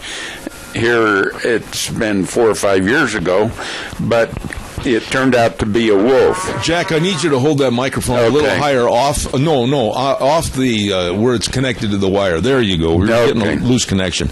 We have a caller with a question. Go ahead quickly, caller. Jack Euler's on the air. Go ahead. They hung up. All righty. Well, so much for that call.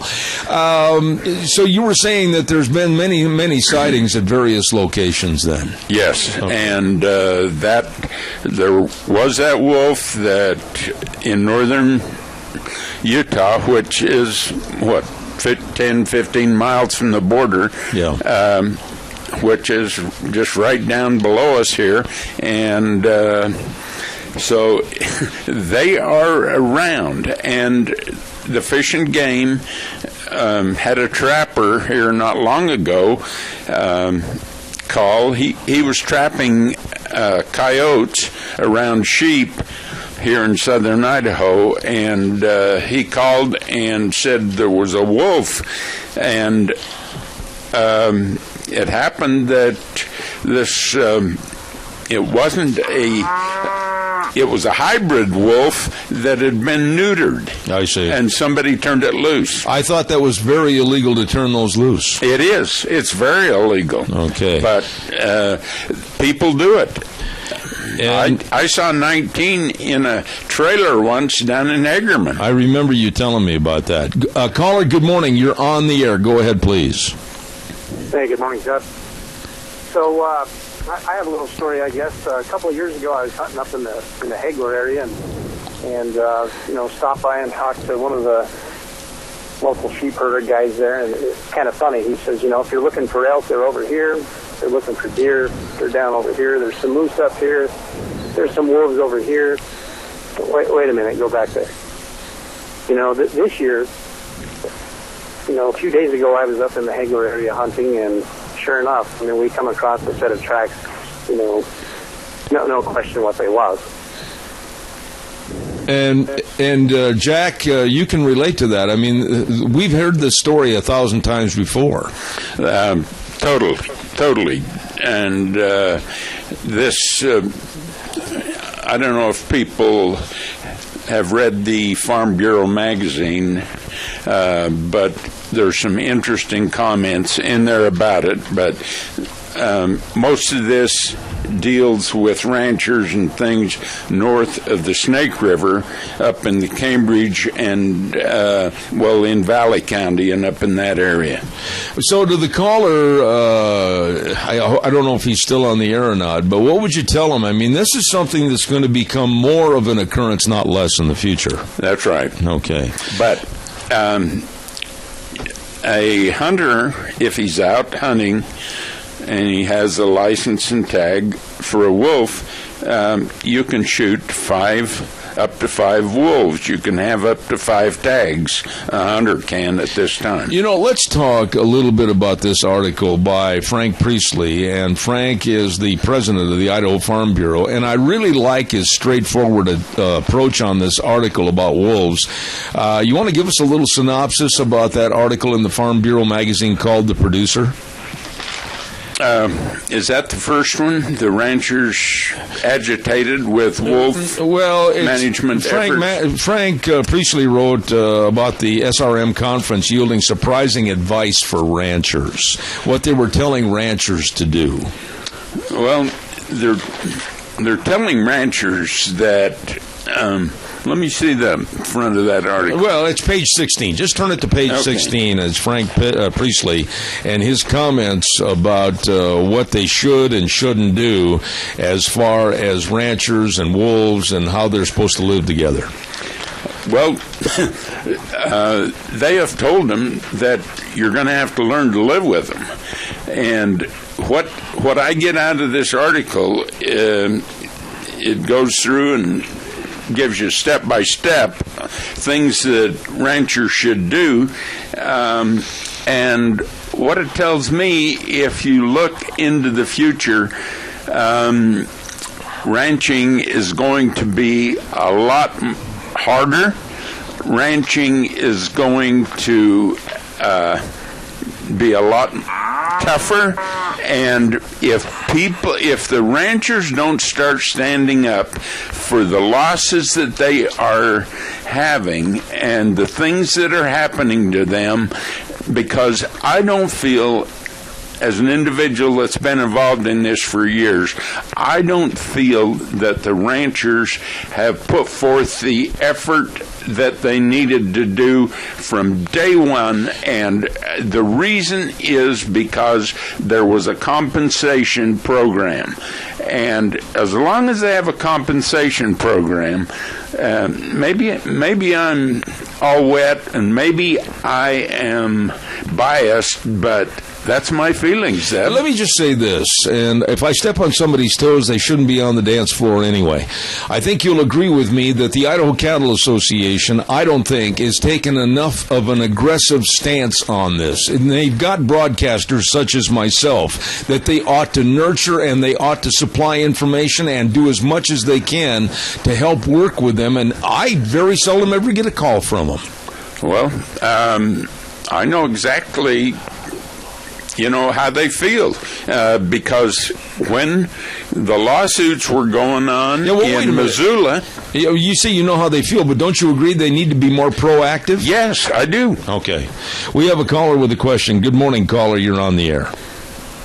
Hi, I lived up in Palisades area, and they brought those wolves in up there, and I agree that there's not enough interaction between, the ranchers and everybody, but those wolves are a big problem. Up there they've got a program called the Triple S. I don't personally agree with it, but a lot of them are doing it.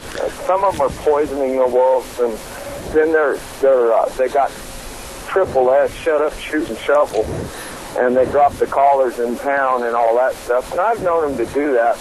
I don't agree with it technically, and the compensation is more than what they're losing. So I don't get it. Thank you for your call, Jack. I'll respond on the air. Thank you very much. Go ahead. No, the compensation isn't, because the compensation that ranchers get in Idaho is based on, it's different than it is in Wyoming. In Wyoming, they get triple the value of the animal that the wolf has killed. In Idaho, they get the market value of one animal that can be confirmed a wolf kill. And if people will get the magazine, or if people know what a confirmed wolf kill is, you got to prove that it was a wolf. And there's a whole lot to this issue, more than just what you see on the surface. Let me just revert, and folks out there in the audience, you're not going to believe this, and Frank Priestley wrote about this in this article, and I know it had to bring a smile to Jack's face, but honestly, the environmental groups and the pro-wolf groups are saying that the cattle breeds today that are running on federal and BLM land and ranching lands are too docile, and they need to be bred to be wilder and more mean to fight off the wolves. When I read this, I just absolutely broke into a chuckle. How dumb do people think we really are? Well, they don't know anything about ranching, and for years and years and years, cattle have been bred to meet the market and do the best for the market and the rancher. Well, yeah, but to go ahead and say, well, it's your fault, Mr. Rancher, because your cattle are too tame and too docile, and they need to be bred to be wilder. How'd you like to be a cowboy working on that ranch? All that is, Zeb, is another thing by the environmental groups that giving excuses, saying the rancher is doing the wrong thing. Absolutely. Caller, we have you on the air. Go ahead, please. You know, one of the things about confirmed wolf kills is it's not always a bloody mess. It's these cattle have been ran to death, and they are dead, and there is no evidence of anything other than. But you see, the Fish and Game won't confirm that. But they have been ran to death by these wolves. I'll hang up. All right, Randy. Thank you for your call. Jack, respond to that. Well, that's totally true, and the cattle are being ran so much today that the reproduction of the cattle has diminished over the years because of what they're being, and it's the same with wildlife. They run them so bad that they don't have time to reproduce, and they lose weight, they lose everything. Absolutely. We have another caller. Caller quickly, and then I've got a weather forecast. Go ahead, you're on the air. Good morning, Ted. This is a question from my friend Jack. These lone sightings of wolves in Kansas County, aren't they just as dangerous as the pack? We'll answer that on the air, Keith. Thank you very much. Go ahead, Jack. A single wolf, it has to eat just like a pack of wolves. A single wolf is part of a pack, but they have to eat, and so they're going to do whatever they have to do to eat. And Absolutely. If it's kill a cow, it's kill a cow. Absolutely. We got a break here for the weather, and the weather brought to you this hour by Scarrows Meats. We're going to have more with Jack Euler on wolves right here in our backyard in a moment. 331 North Road, Jerome, Scarrows Meats. Number to call, 324-7657. They are changing the way we eat, one delicious bite at a time, and they guarantee everything they sell. Delicious meats at Scarrows Meats. And right now, here's Gina with the weather. Here's your weather forecast for this Tuesday, October 13th, and boy, is it going to be beautiful. Partly to mostly sunny skies for today. High of 78 tonight. Expect a low of 45 tomorrow. Sunny and 80 with an overnight low of 44. Looks like we're going to be remaining in the mid to upper 70s throughout the rest of the week. However, on Sunday, we're going to take a dive. We do have a chance of rain showers on Sunday. Winds are going to be picking up, and a high of 65. Yesterday's high was 78 degrees, and tonight the sunset will be at 6:56. That's your weather forecast for Zep at the Ranch. Thank you very much, Gina. Brought to everybody by Scarrows Meats. Don Scarrow and the rest of the crew at 331 North Road, Jerome. You bet. The telephone number, 324-7657. Changing the way we eat, one delicious bite at a time. Jack, it would appear from this magazine with the Idaho Farm Bureau, and there's some excellent articles in there, Frank Priestley and some other articles. You know, they're always, not they, but I mean the environmentalists and the tree huggers and the endangered species folks are always blaming the ranchers. They're always blaming the folks that live on the land for the shortcomings, supposedly, to either the sage grouse, the wolves, the spotted owl, etc. And like you and I've talked about a dozen times in the past, it's not about the animal, it's about the control. It is. And the things that are going on with the sage grouse at this time, and what the decision was not to list them for 5 years, on the top looks good, but the controls that the Forest Service and the BLM are going to put on everybody, and recreationists and everyone else. Everybody on forest land, on all public lands, is just unbelievable, and that's why the governor and the legislature has filed a lawsuit to object to what is going on. All right, hold that mic up higher, Jack, please. Okay. There's a loose wire in that thing. The governor is objecting, and the governor is implementing a lawsuit. Big deal. I mean, what good is going to come out of this? The feds are still stepping on us like we're just a little puddle of water. And that takes me back to my old friend Grant Gerber from Elko. Absolutely. Grant Gerber would tell people when they come to him as an attorney, he'd say, it's going to take 5 years, it's going to take 10 years to get this through court, and if we go all the way to the Supreme Court, it's going to take longer. But Grant would try and figure out something different to do that would be better for the rancher, to be better for the Native Americans, but we don't have people that think that way. No, and the other thing I want you to comment on quickly, and we're almost out of time, is the fact that a lot of people that live within the city limits, whether they own a grocery store, maybe they own a sporting goods store, maybe whatever, they're all going to be affected by these cutbacks of usage of our public lands because it's a domino effect that hurts everybody. It's totally true. All you got to do is take that area north of Gardner, Montana, and it used to have 2,680 elk permits every year for over 20 years.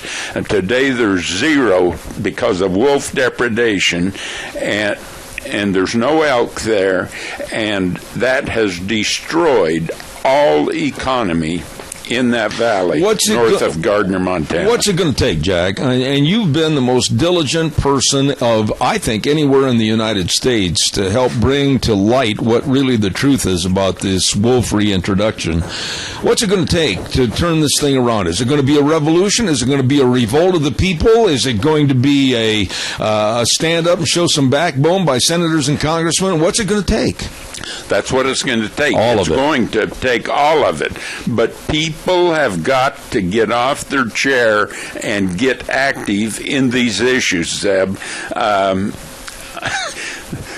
There's not many people around like myself or like Grant Gerber or like people that want to do things to better things on the ground for everybody. But the truth must be spoken, and the truth about this wolf issue is not being spoken. And if you read all the articles in here, it never says what recovery is. It is 10 breeding pair or 100 wolves in the state of Idaho. Yeah, and now the numbers are way over possibly 1,000. 800 to 1,000. Yeah. And, but they say we got to learn to live with it. Okay, why don't we go back to what the law says? And the rules that they established. That's right. Absolutely. Caller, good morning. You're on the air. Quickly, go ahead. Yes. I was living not far from your radio station and moved back to Silverton, Oregon about 5 years ago. But down there, if some neighbor's dog was running my cattle, I had the right to shoot it. Okay.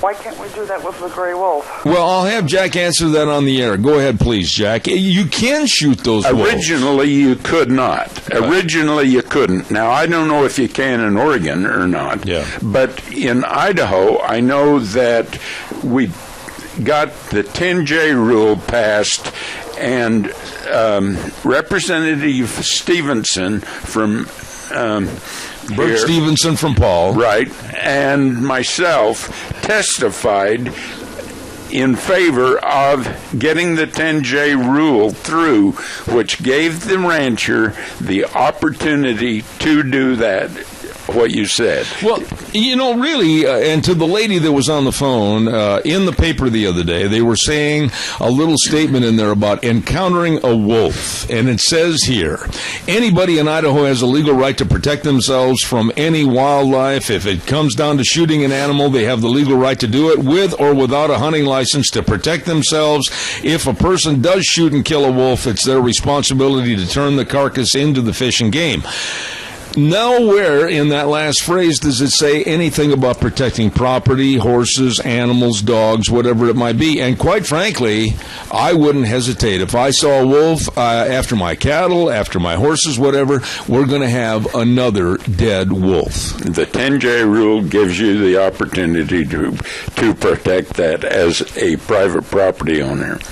Absolutely. Jack, are you I've only got about a minute left. I got to do a commercial, but is there any optimism in this subject? Do you see anything turning around to where it might be a bright light at the end of the tunnel?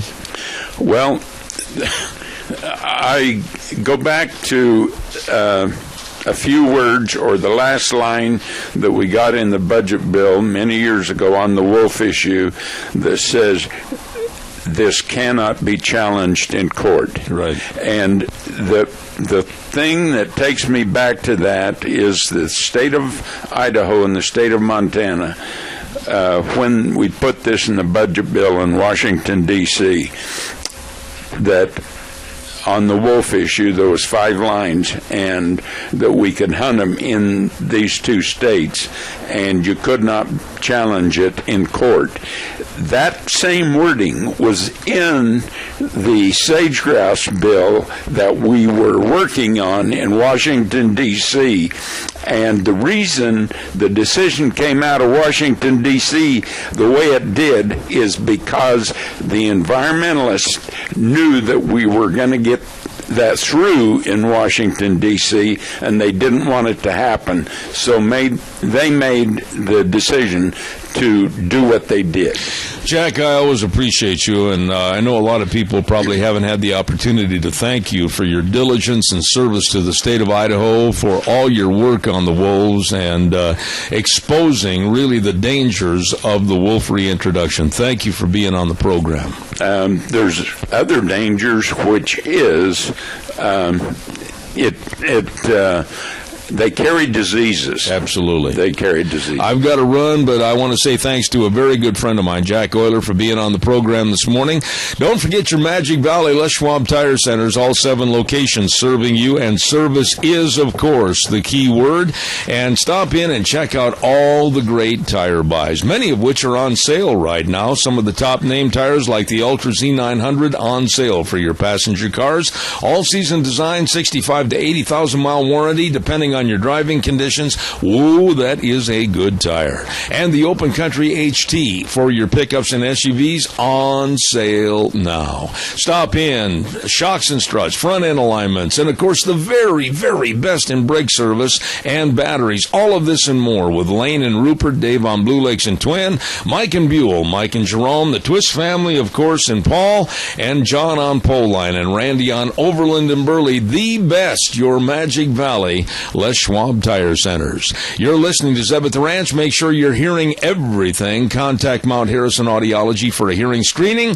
Call 312-0957 today. We'll see you tomorrow right here on Zeb at the Ranch at 8:06. The way things were, or the way things ought to be. Take care and God bless.